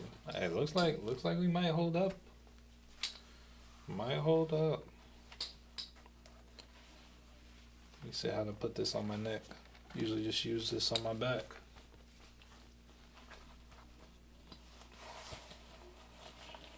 Oh yeah.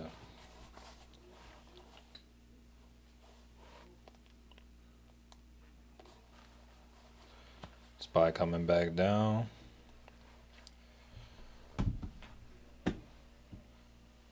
Yeah, honestly, I hope it still looks solid though. Yeah, we'll watch for the 15.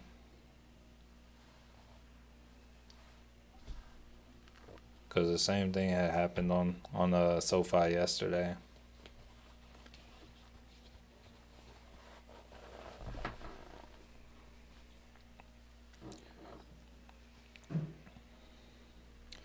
But yeah, this would be a good fake out point right here. Honestly, we have the trend line over here. So if it wants to fake up to the upside and then just break this, that's money. What happened with SoFi yesterday?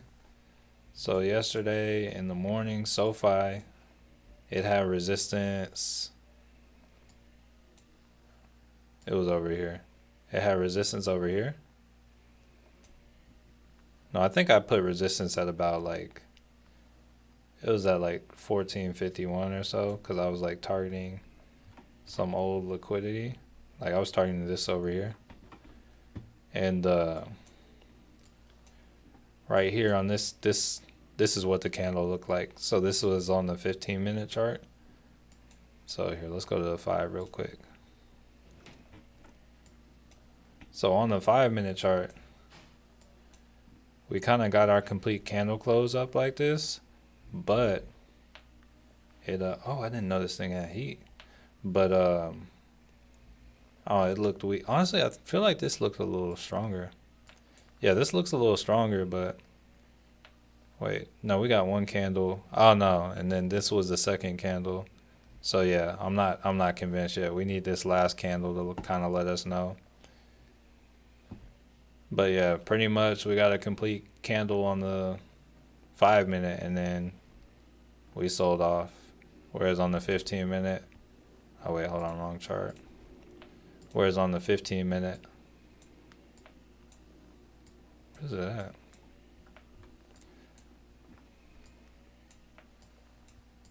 Yeah, whereas on the 15 minute over here, it was just a quick wick and then we sold back down. So we'll have to see. So are you a full-time stock traders? I don't have a 9 to 5, but no, I don't trade stocks full time.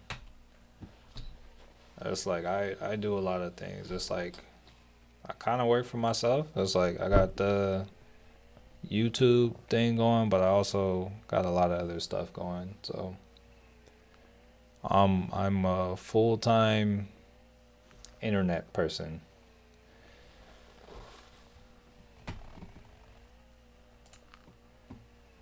Yeah, I think Spy is about to confirm.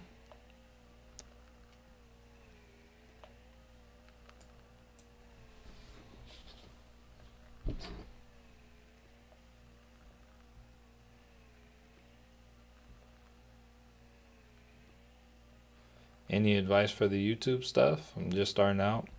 Um, I would say first off, you don't need the best gear.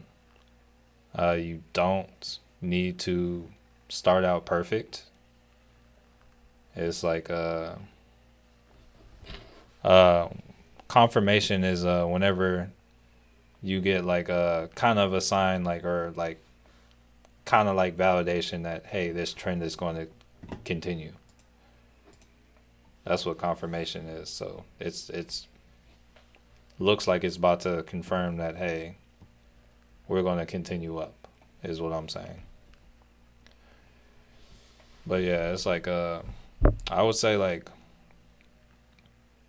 yeah, don't try to be perfect in the beginning with your videos. Your first videos aren't going to be perfect. You're going to look back eventually and be like, "Oh, these suck."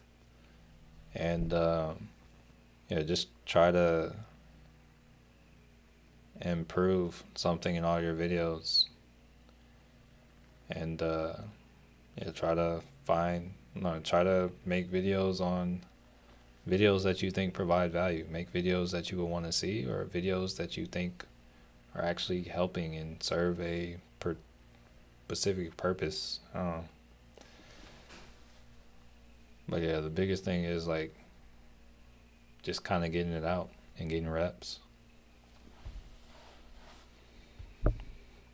What information do you gather from the wick and the candle? Typically, like if there's a wick to the upside, there is selling pressure at that level.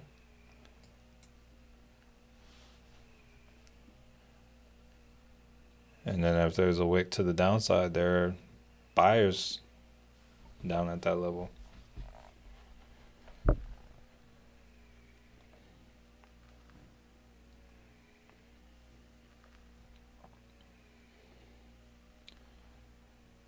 Ain't no problem, broke college investor.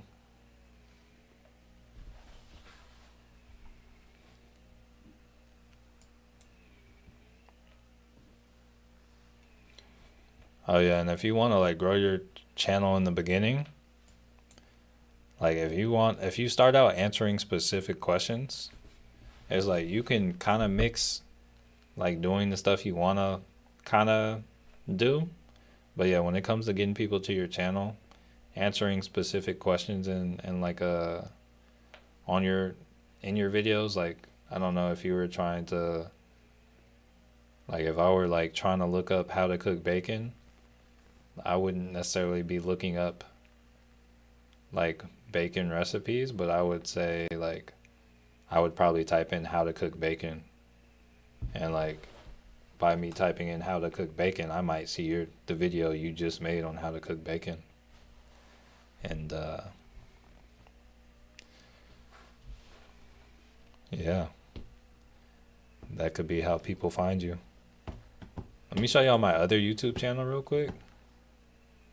Let me see. Oh wait, I can't. Hold up. I gotta. Let's see. Show y'all my other YouTube channel real quick. Or at least let me show y'all the video.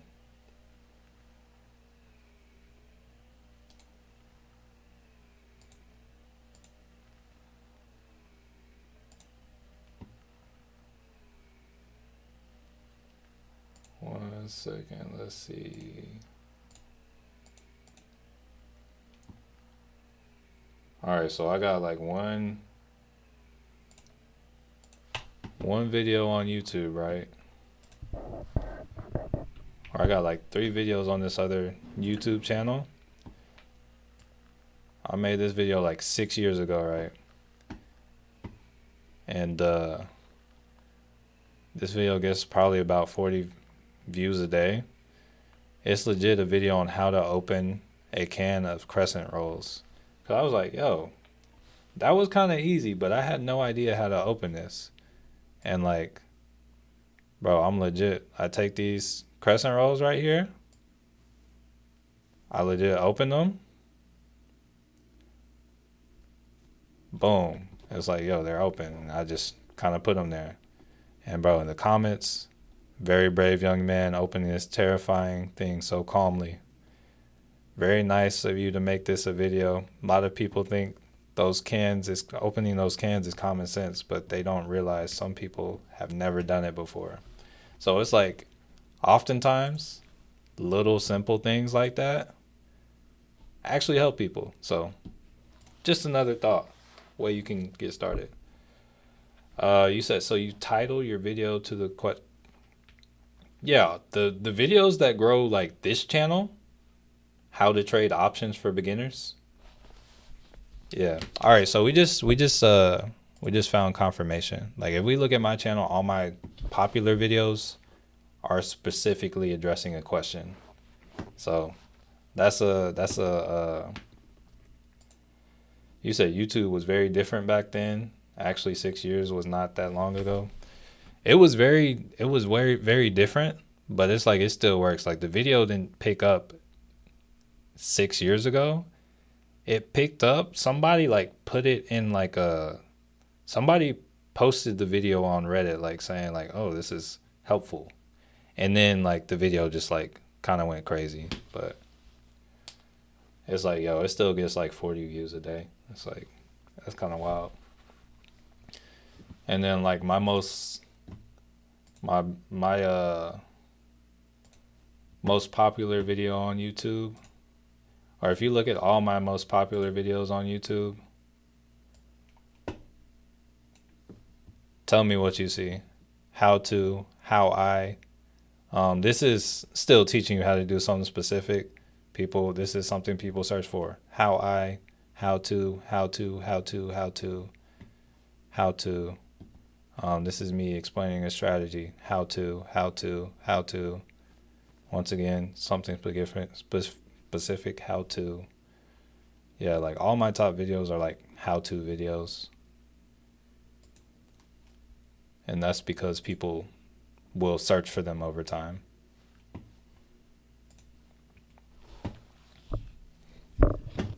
So yeah, that's like that's some YouTube alpha right there. It's like you make the videos people are searching for and then like actually be helpful in them. You'd be surprised. You get compensation for the videos? Yeah, once you get over like 1,000, once you get over 1,000,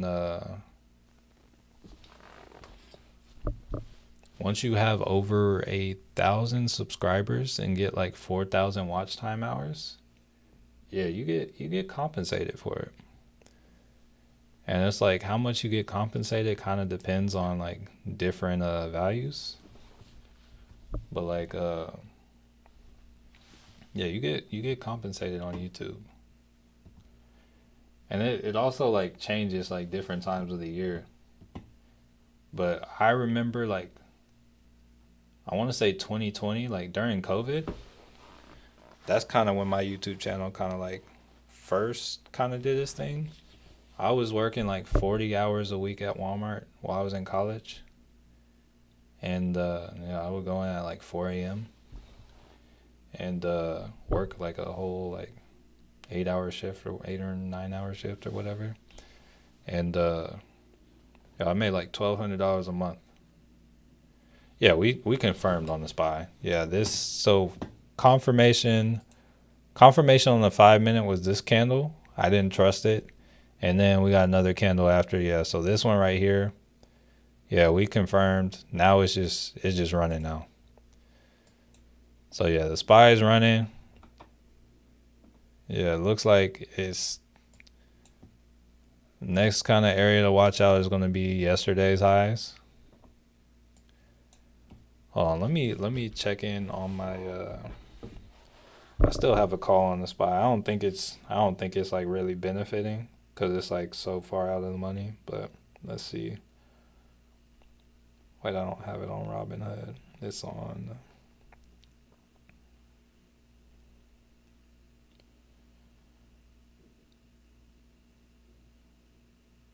Oh, it's like a 6 far. It's extra far. Let me see.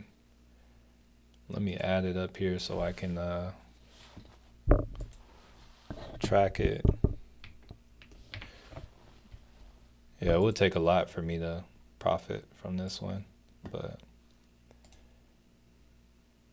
I think it was May 21st.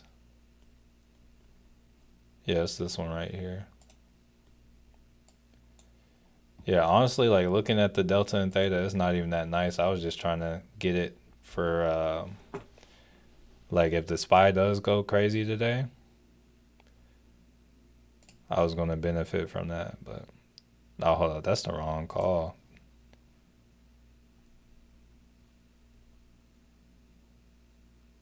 Oh, it's over here. Yeah, if the SPY does go crazy today, I'll benefit from this. But if not, it is what it is.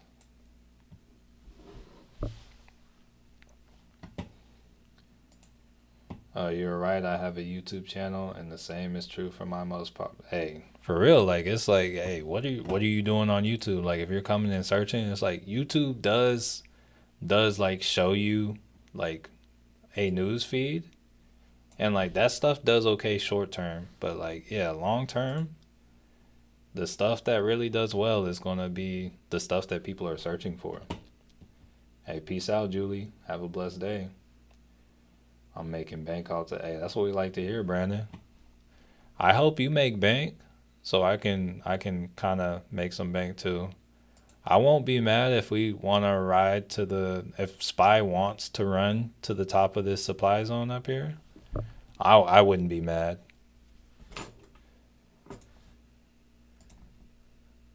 Like I will not be mad.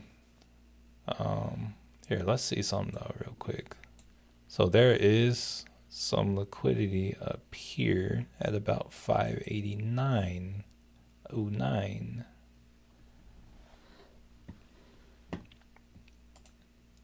Derek, good morning.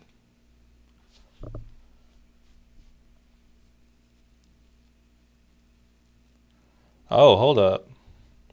Is Robinhood having an event? Cause I see um Derive AI is showing it says instead of saying like swing trade, day trade or anything like that, it says event driven, and it says it shows a put. It expires. What is this? It's like a leap. It expires January 2027. It's a $60 put strike. Wait, let's see what the target is. It's like a 50% target. Profit. Wait, what's Hood trading at right now? I don't even see how that would be possible. Oh no, they don't have like a real they don't have like that little target they put, they didn't, the little profit zone. But it's saying that it's giving like a 3-month time horizon. And here let's run that through and just see what it would take to get there, cuz I'm very curious. I don't know. It's from, I don't know. It had like this play is giving like 3 months of time, so I'm a little confused. I haven't really seen this, so it's like I'm still like I'm still trying to figure this out, honestly. But let's see, hood.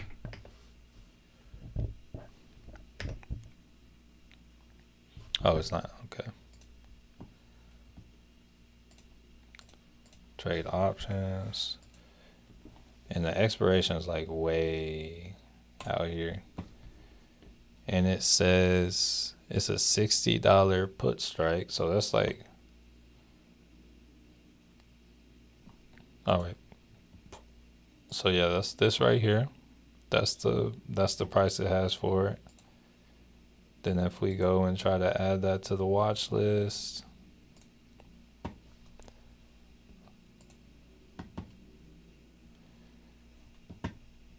the profit target is like 26.49.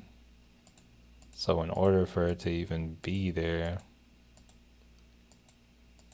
it's gotta go some way.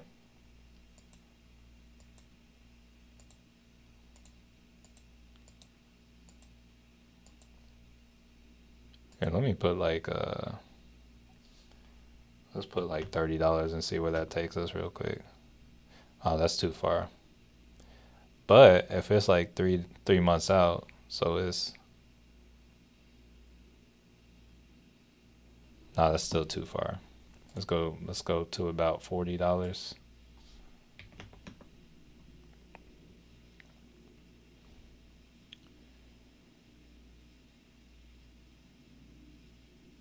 I don't know. For that to happen, it would need to at least come back to $40 though.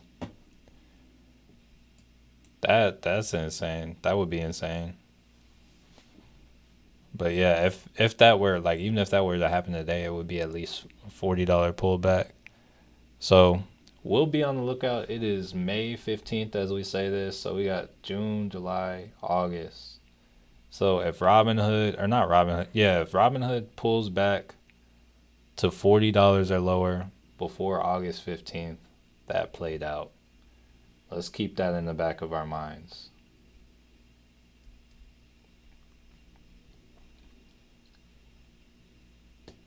UNH crashed badly. Is there a trade on it?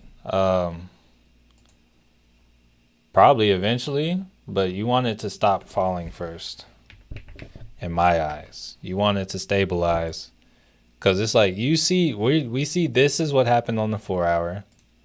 This is what it looks like on the daily chart. This is what it looks like on the weekly chart. This is what it looks like on the monthly chart. So for me, like, if you really want me to do anything with this, I would need it to come to the back of this monthly, the bottom of this monthly zone. If it's a long way to go, but it's not out of the question. But here, let me draw a line there so I know. If it comes and sweeps this monthly liquidity over here, or actually the monthly liquidity is actually, let's zoom in. Like, I was on the Zoom call, we were looking at something like this on the SPY yesterday, and that led to this massive rally, like this same kind of setup. If we get this right here, I will get time, and I will get call, and I will play UNH. It's not a stock I normally play, but just to show y'all kind of the equivalent thing that we looked at on the call last night on the SPY. So we were talking about liquidity. We were talking about how things work, and I noted that, like, I don't often look on the monthly time frame, but this candle right here was a monthly demand zone, and there was liquidity in the back of it. This is ideally the same kind of thing that would happen with UNH. You had a monthly demand zone. You had liquidity. We just barely passed the liquidity. And from that point, if you bought like at that sweep of liquidity or bought like when it passed that liquidity, from there, this is month one down at 88, 488.33. Not even a full month later, it's already up like $100 from that point. So it's like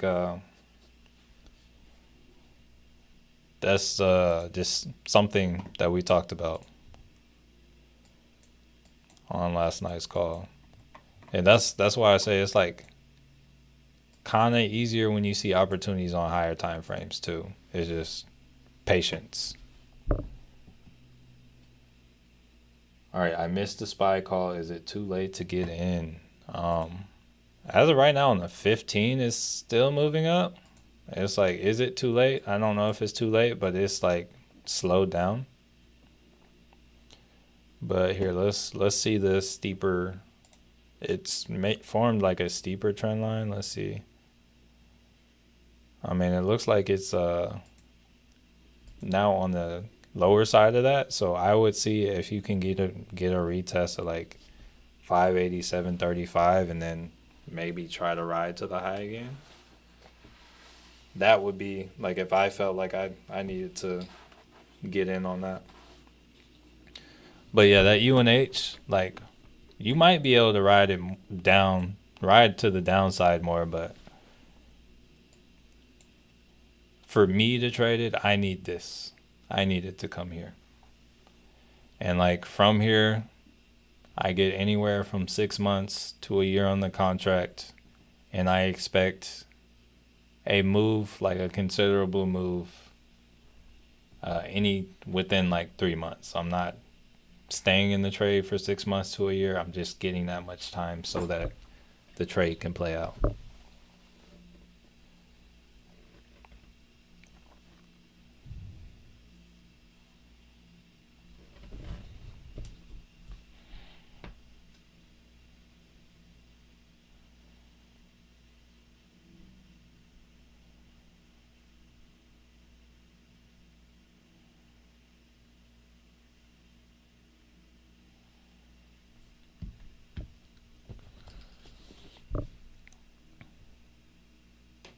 I feel the same way. Hey, they say great minds think alike. Or so I heard. Hold up, I just saw a stock and I had a good feeling about it. I don't know what it was. I just saw it on the list though. Where was it? I know what it looked like. Oh, no, never mind. I was looking at eBay, but I was thinking about Elf, I guess. Let me check on Elf real quick, see how Elf's doing. I got 2 shares of Elf.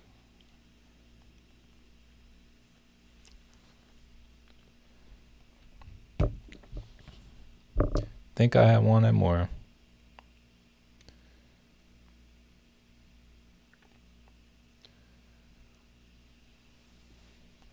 Okay, so we just got Euro close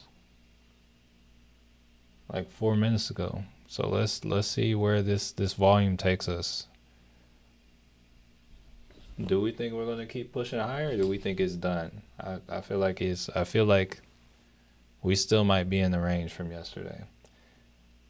Please explain. I'm a beginner. When you look at the 15-minute, 30-minute, 1 hour, and day, etc. timings frames, what are you looking for? What does it mean? How does it help with the trade?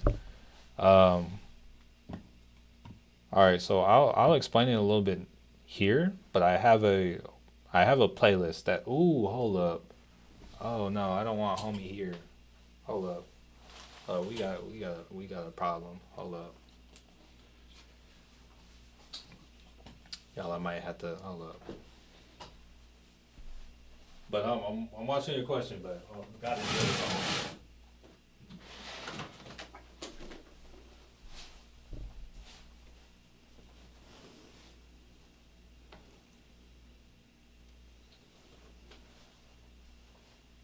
I will be back.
good. We're good.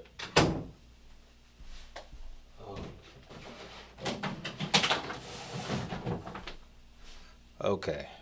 All good. All right, let's see. Hopped in the TQQ call.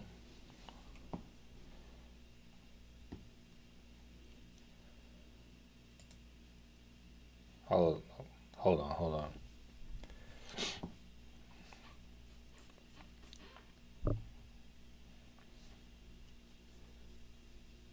About to be riding the bike before work. Let's see.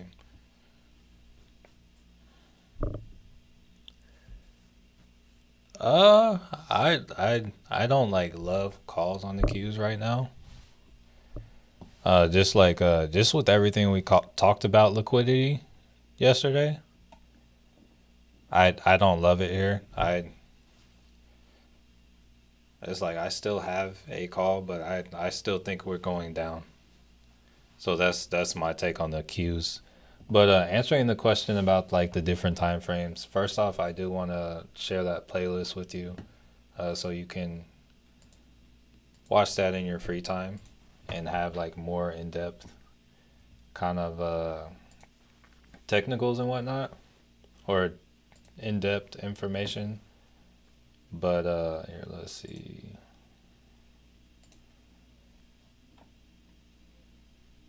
Where is that?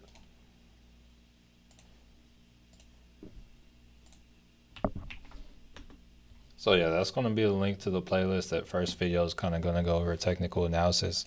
But when it comes to kind of shifting around the different time frames, here, let's start on the month. Oh, wrong one. When it comes to like different time frames, we're going to start on the monthly. There's something we need to understand. All right, so right here, we're on the monthly. That's exactly what I'm doing. I am answering your question. So just wait and be patient. But right here on the monthly, I am each candle represents a month of time. So everything that is going on, like when you see something in the charts, here we'll over here, actually we'll do it down here. So if we change this just below this one up here to the SPY, we'll go to a 1 minute chart on the SPY up here. But this is a 1 month chart.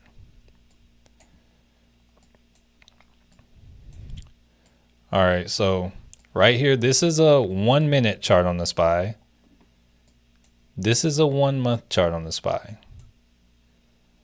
Honestly, to me, the charts and the candles look very similar.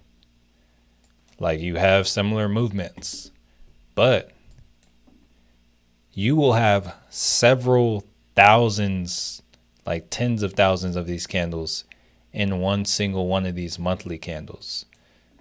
All right, so the first thing we need to understand is these same patterns are occurring on every single time frame, whether it be the monthly, the weekly, the daily, the 4 hour, the 1 hour, whatever time frame, these same patterns are occurring on different time frames. So when we realize that in this monthly candle, there are a bunch of 1 minute candles too, it's like, okay, whatever pattern we're looking on for the monthly candle, or on the 1 minute candle, it allows for more time on the monthly candle, like a larger move and more time. All right, it's easier to kind of trade on the higher time frames because first off, in order for them to play off, you have to give yourself more time to be right, and the moves are so much larger, they pay a lot more.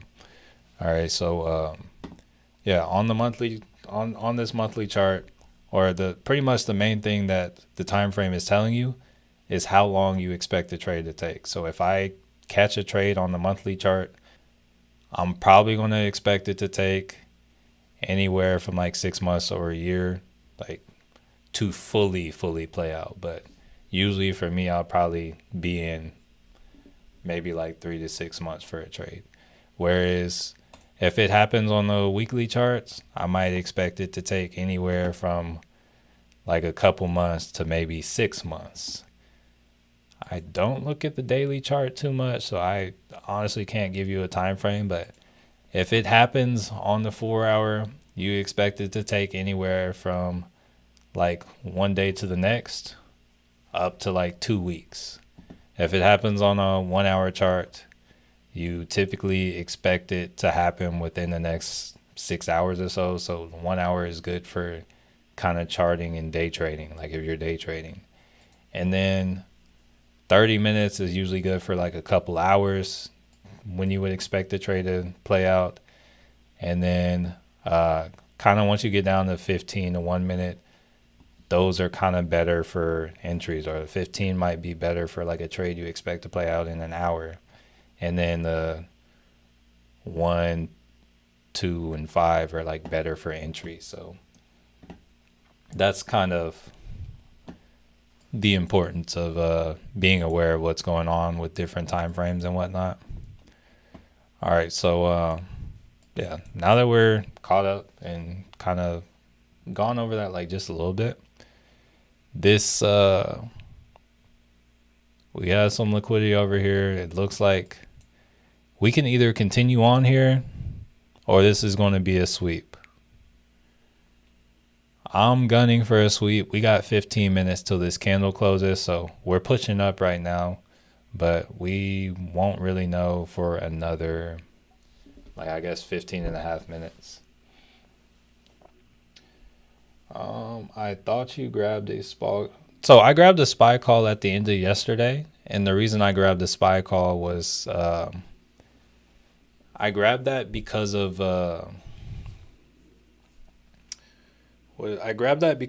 Fed speaking this morning.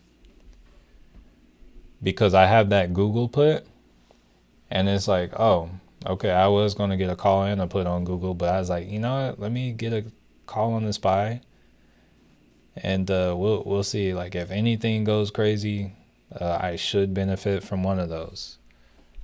I'm back at break even on the SPY. From when I added this SPY call today, it's up 20%, but now I'm up $1 from when I bought it.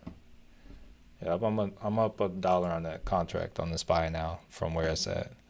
So if the SPY wants to keep running, I won't be mad, but honestly, I'm starting to hope it does break out and just go crazy. But I feel like we'll get some liquidity here and it'll come down, but I would definitely like be open to the SPY going up to like 596 or something. I would not be opposed because that'll end up paying out very well. All right, Darren. Hey, what's up, Darren? Hey, also, hey, while y'all are here, hey, be sure to smash the like button. Hey, we got a few minutes left on the stream. It looks like we might end up in El Salvador, but do you use the? I'm assuming that stands for average true range.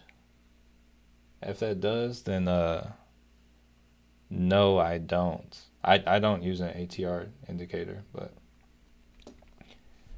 do you have a video about the time frames you just explained? I do somewhere. I am unaware. Here, let's see. You said, wait, hold on. I think SPY is going to come back down. All the stocks in the ETFs are down there flat. What's that? So no confirmation, but this would be a great spot for SPY to come back down because of the sweep of liquidity. There's liquidity here, so this would be a point where I bought something, like bought a put. Like that would be a strategy right there. So honestly, it's not the worst idea. In this situation, you don't necessarily look for confirmation. In this situation, I would enter the trade And then it's like once the candle closed, if it's still like kind of going up, it's like I would close the trade out and take a loss. You think SPY keeps going? I think if SPY, like, if we end up pushing here, if this isn't liquidity here, yeah, I think it can keep going because that's the next zone. But also it can just come up to 591 and then get slapped down too. It doesn't need to go all the way up there. What laptop do you recommend? Nothing too expensive though. Give me a budget. I would say like if you can spend 800, a MacBook Air, like the any M1, M anything, they will last you years. They will be everything you need and more. But honestly, I can probably still be helpful. I used to work at Best Buy in the computer selling laptops and stuff, so I could probably help you out too. D skirt. Oh, you said other Darren. It's good to know your name is Darren now, not just D skirt, but all good. Can you send your link for TradingView? Let's see. Let's see if I can get my link. Do I have refer a friend? Let's see.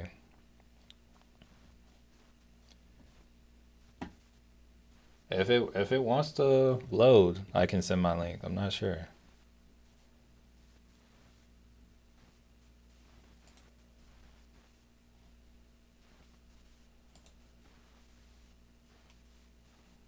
Y'all see right here. I have $120 that TradingView is supposed to send, but I've never got it. It's been there for like over a year. So hold on, let me see if I can figure out how to. Here, let me try it on this other tab over here. Because for some reason this isn't working.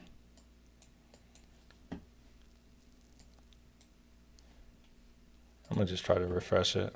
Let's see.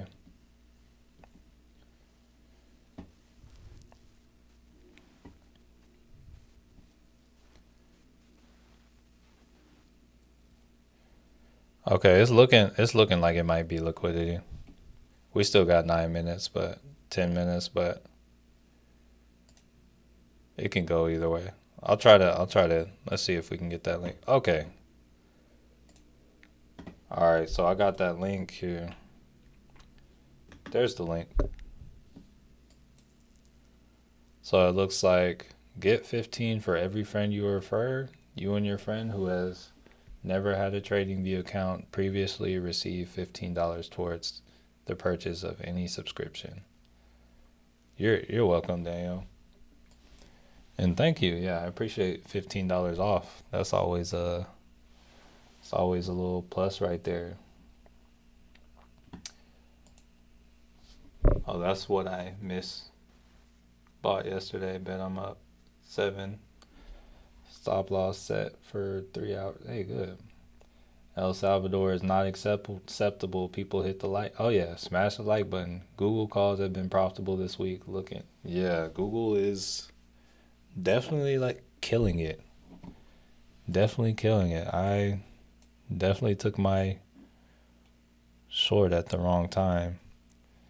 And honestly, it was right after I was talking about how good Google is. If Google stays where it is at right now, are you gonna hold on to your put? Honestly, yeah. Just because I still see a big drop coming, and yeah, I think if it doesn't happen like right away, I think it's still coming down before it goes up. But I still think Google's a great stock. I think there is a lot more upside to it. But yeah, I still think this put can play out. I got to next week, but my intention is to like not hold any longer than Tuesday. 3 green candles don't lie. 30-minute time frame. Here, let's see. All right, on the SPY. Oh, we'll see. We'll see. We'll see if we get that last 3. That last 30-minute candle, the three candles may not lie, but we'll have to see if we get that third one. All right, let's see. Matthew, for phones, have you noticed a difference between trading on Androids or trading on iPhones? Is there a particular phone that might? Honestly, I don't use an Android too often. I but I do think it comes down to how much RAM is in the phone. So like some phones have more like random access memory than others, so they're going to be able to kind of multitask better. So I really I wouldn't say like Androids versus iPhones. I would say iPhones should run well, but like there are going to be Androids that run really well, and there are going to be some Androids that they're like bricks. Honestly, it's going to come down to whatever the actual phone is. Like I'm gonna say most of the Samsung phones, those should run just fine. But you got like some random Motorola's, and you got like a lot of these phones that come in at like 200. They're great for like being a phone, but like when it comes to like using applications or like doing multiple things at once, it might not be the best. Uh, C Smooth said, "I pray you're wrong, D Scurf." Oh man, he can be right. It's like this. We haven't gotten that third candle yet, so we'll see. DGZ, good morning. How much did you say a MacBook Air is? Hey, we can look at it right now. Let's I can find you. There have been some deals, like some deals on Amazon, like even on the new ones. Like it's like been to the point where I've been like looking at my wife. I'm like, baby, how's your Mac working? Like I've been like so ready to pull the trigger. There's been so many good deals. Like they were selling them for like 1,200, but like with the tariffs and everything, they started undercutting themselves. So I'm like, dang. But here, let me see. Let's take a quick look. Or I'll look over here real quick. And what's cool is the newer ones have 16 gigs of RAM, so that's like more that you're able to do at once. They used to only have 8. But let's see. And what's crazy is it's oftentimes a. Oh yeah, that's nice. That's a good deal. The only thing that could potentially be an issue is maybe the storage, but I usually just use an external hard drive. But looking at it, you got a MacBook. Yeah, I got random stuff in my cart. But this right here, first off, they cut the price. Last year they were charging like $1,100 for this version, but this is like the newest version with the M4 chip. I'm using the one with the M1, so this one's like better than mine. And no, this is going for $850 right now. Full price is $1,000. But yeah, it's cool. The only things that might suck is the storage is like 256 gigabytes. So depending on like what kind of stuff you're storing on here, you'll run into that being full. I have like an external kind of hard drive that I use to put mine on. Here, let's pull that back up.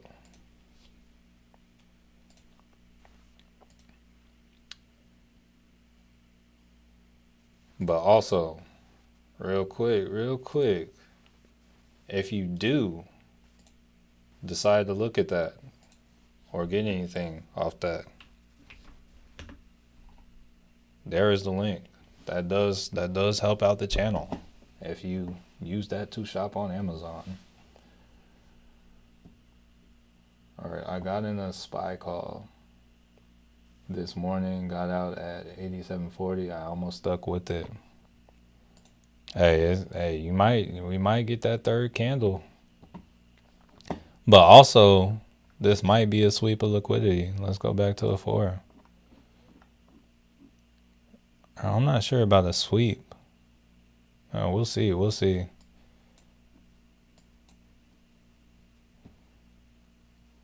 But yeah, kind of just how things are. It's like I will stay in the shares I'm in right now.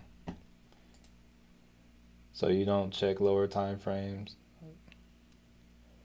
I think D Scurv checks lower time frames too, but I think he also like he has seen like that kind of pattern. It's like he's seen the consistency in the patterns of like whenever you see like those three like bullish candles in a row, it's like yeah, usually there is a more sustained run after it as well. That's all trading is pattern recognition, and that's one of the patterns that he's recognized. It often plays out well.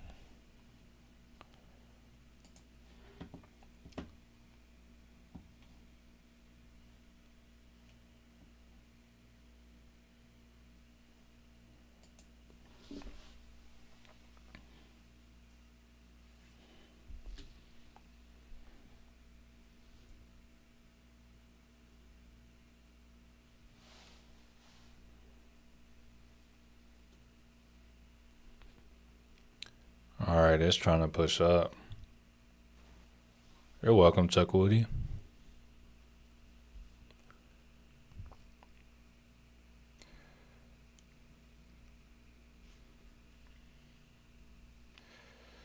And to those of you that are listening, he said, "See smooth. Yes, I checked the lower time frame for entry and exits, but longer time frame better for the percentage of results." And then C Smooth did the strong arm emoji. Hashtag flexing on them boys. All right, so we're about to get this candle close. Yo, it's looking like it's gonna be Alcatraz tomorrow. Hey, that might just be a Friday thing. All right, let's see. I'm struggling with the math on setting stop loss. Robinhood, maybe a new video or a trend. Uh, I don't think I'm the person to like set. Well, you said the math. Okay, like what is your what are you trying? What is your intention? Like, what math are you trying to do for it?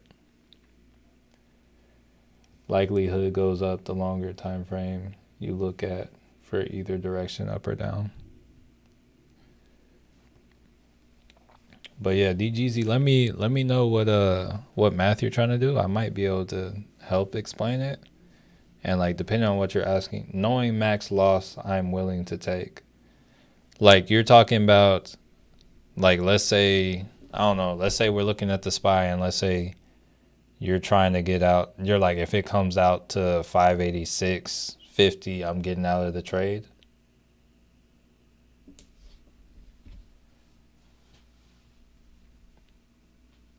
Prolificness, you've done a fantastic job of helping me. Thank you, thank you. I appreciate that. Glad to be a part of your learning. You said contract, yeah, DGZ. Unfortunately, there is no way to do that. That's the issue. That's a big part of the problem. That's why I use TradingView and I set alerts in TradingView at certain stock levels, because when it comes to, oh, you said, hold on real quick. SoFi 13, hey, returns up 28. Hey, good stuff, good stuff. Wait, what happened to SoFi? I stopped like watching the price closely. Oh, okay, it already went up. Okay. But yeah, it's like yeah, that's an issue with options. That's why it's harder to trade options. Options have so many different elements to them. It's like you have the delta and you have the theta. The delta is how much it moves per dollar. You have the theta, how much it moves per day. Then you have things like implied volatility, and like you have these other factors that affect the pricing of the contract. And it just Like it's impossible to calculate. And by the time, if there was a way to possibly calculate it using all those factors, by the time you do it, it's going to be a different number that's calculated. So there's really no way to do it. If like let's say I had like let's say everyone in the stock market who like everyone in the world who traded stocks followed me. If I said buy this contract right here right now, the IV would run up to probably like 1,000 because people knew like, oh, every time I said anything about a contract, it ran up to 1,000. And because of the supply and demand aspect of it, the contracts would go through the roof.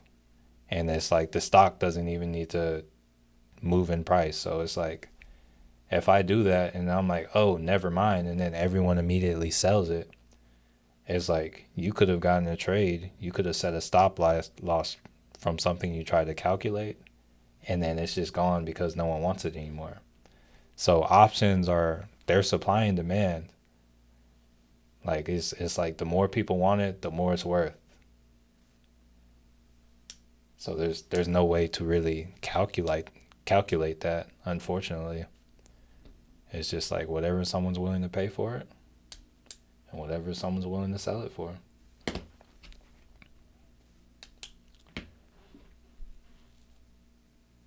But right. Yeah, DG, that's the hard part about options. That's why futures are so enticing.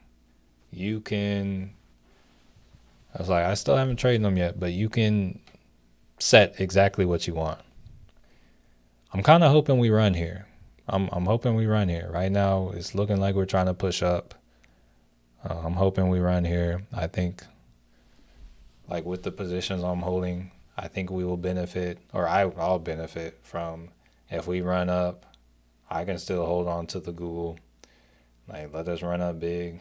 Shoot, let Google go run up, touch like that 169 resistance or whatever. Let it do that, and then let the SPY run up and go crazy too, and then after that, let us go crazy to the downside. I don't know, but yeah, that's gonna do it for the day. I appreciate each one of y'all coming through. I appreciate the 83 of you that tried to valiantly keep us from going to El Salvador, but it looks like, hey, that's where we're going.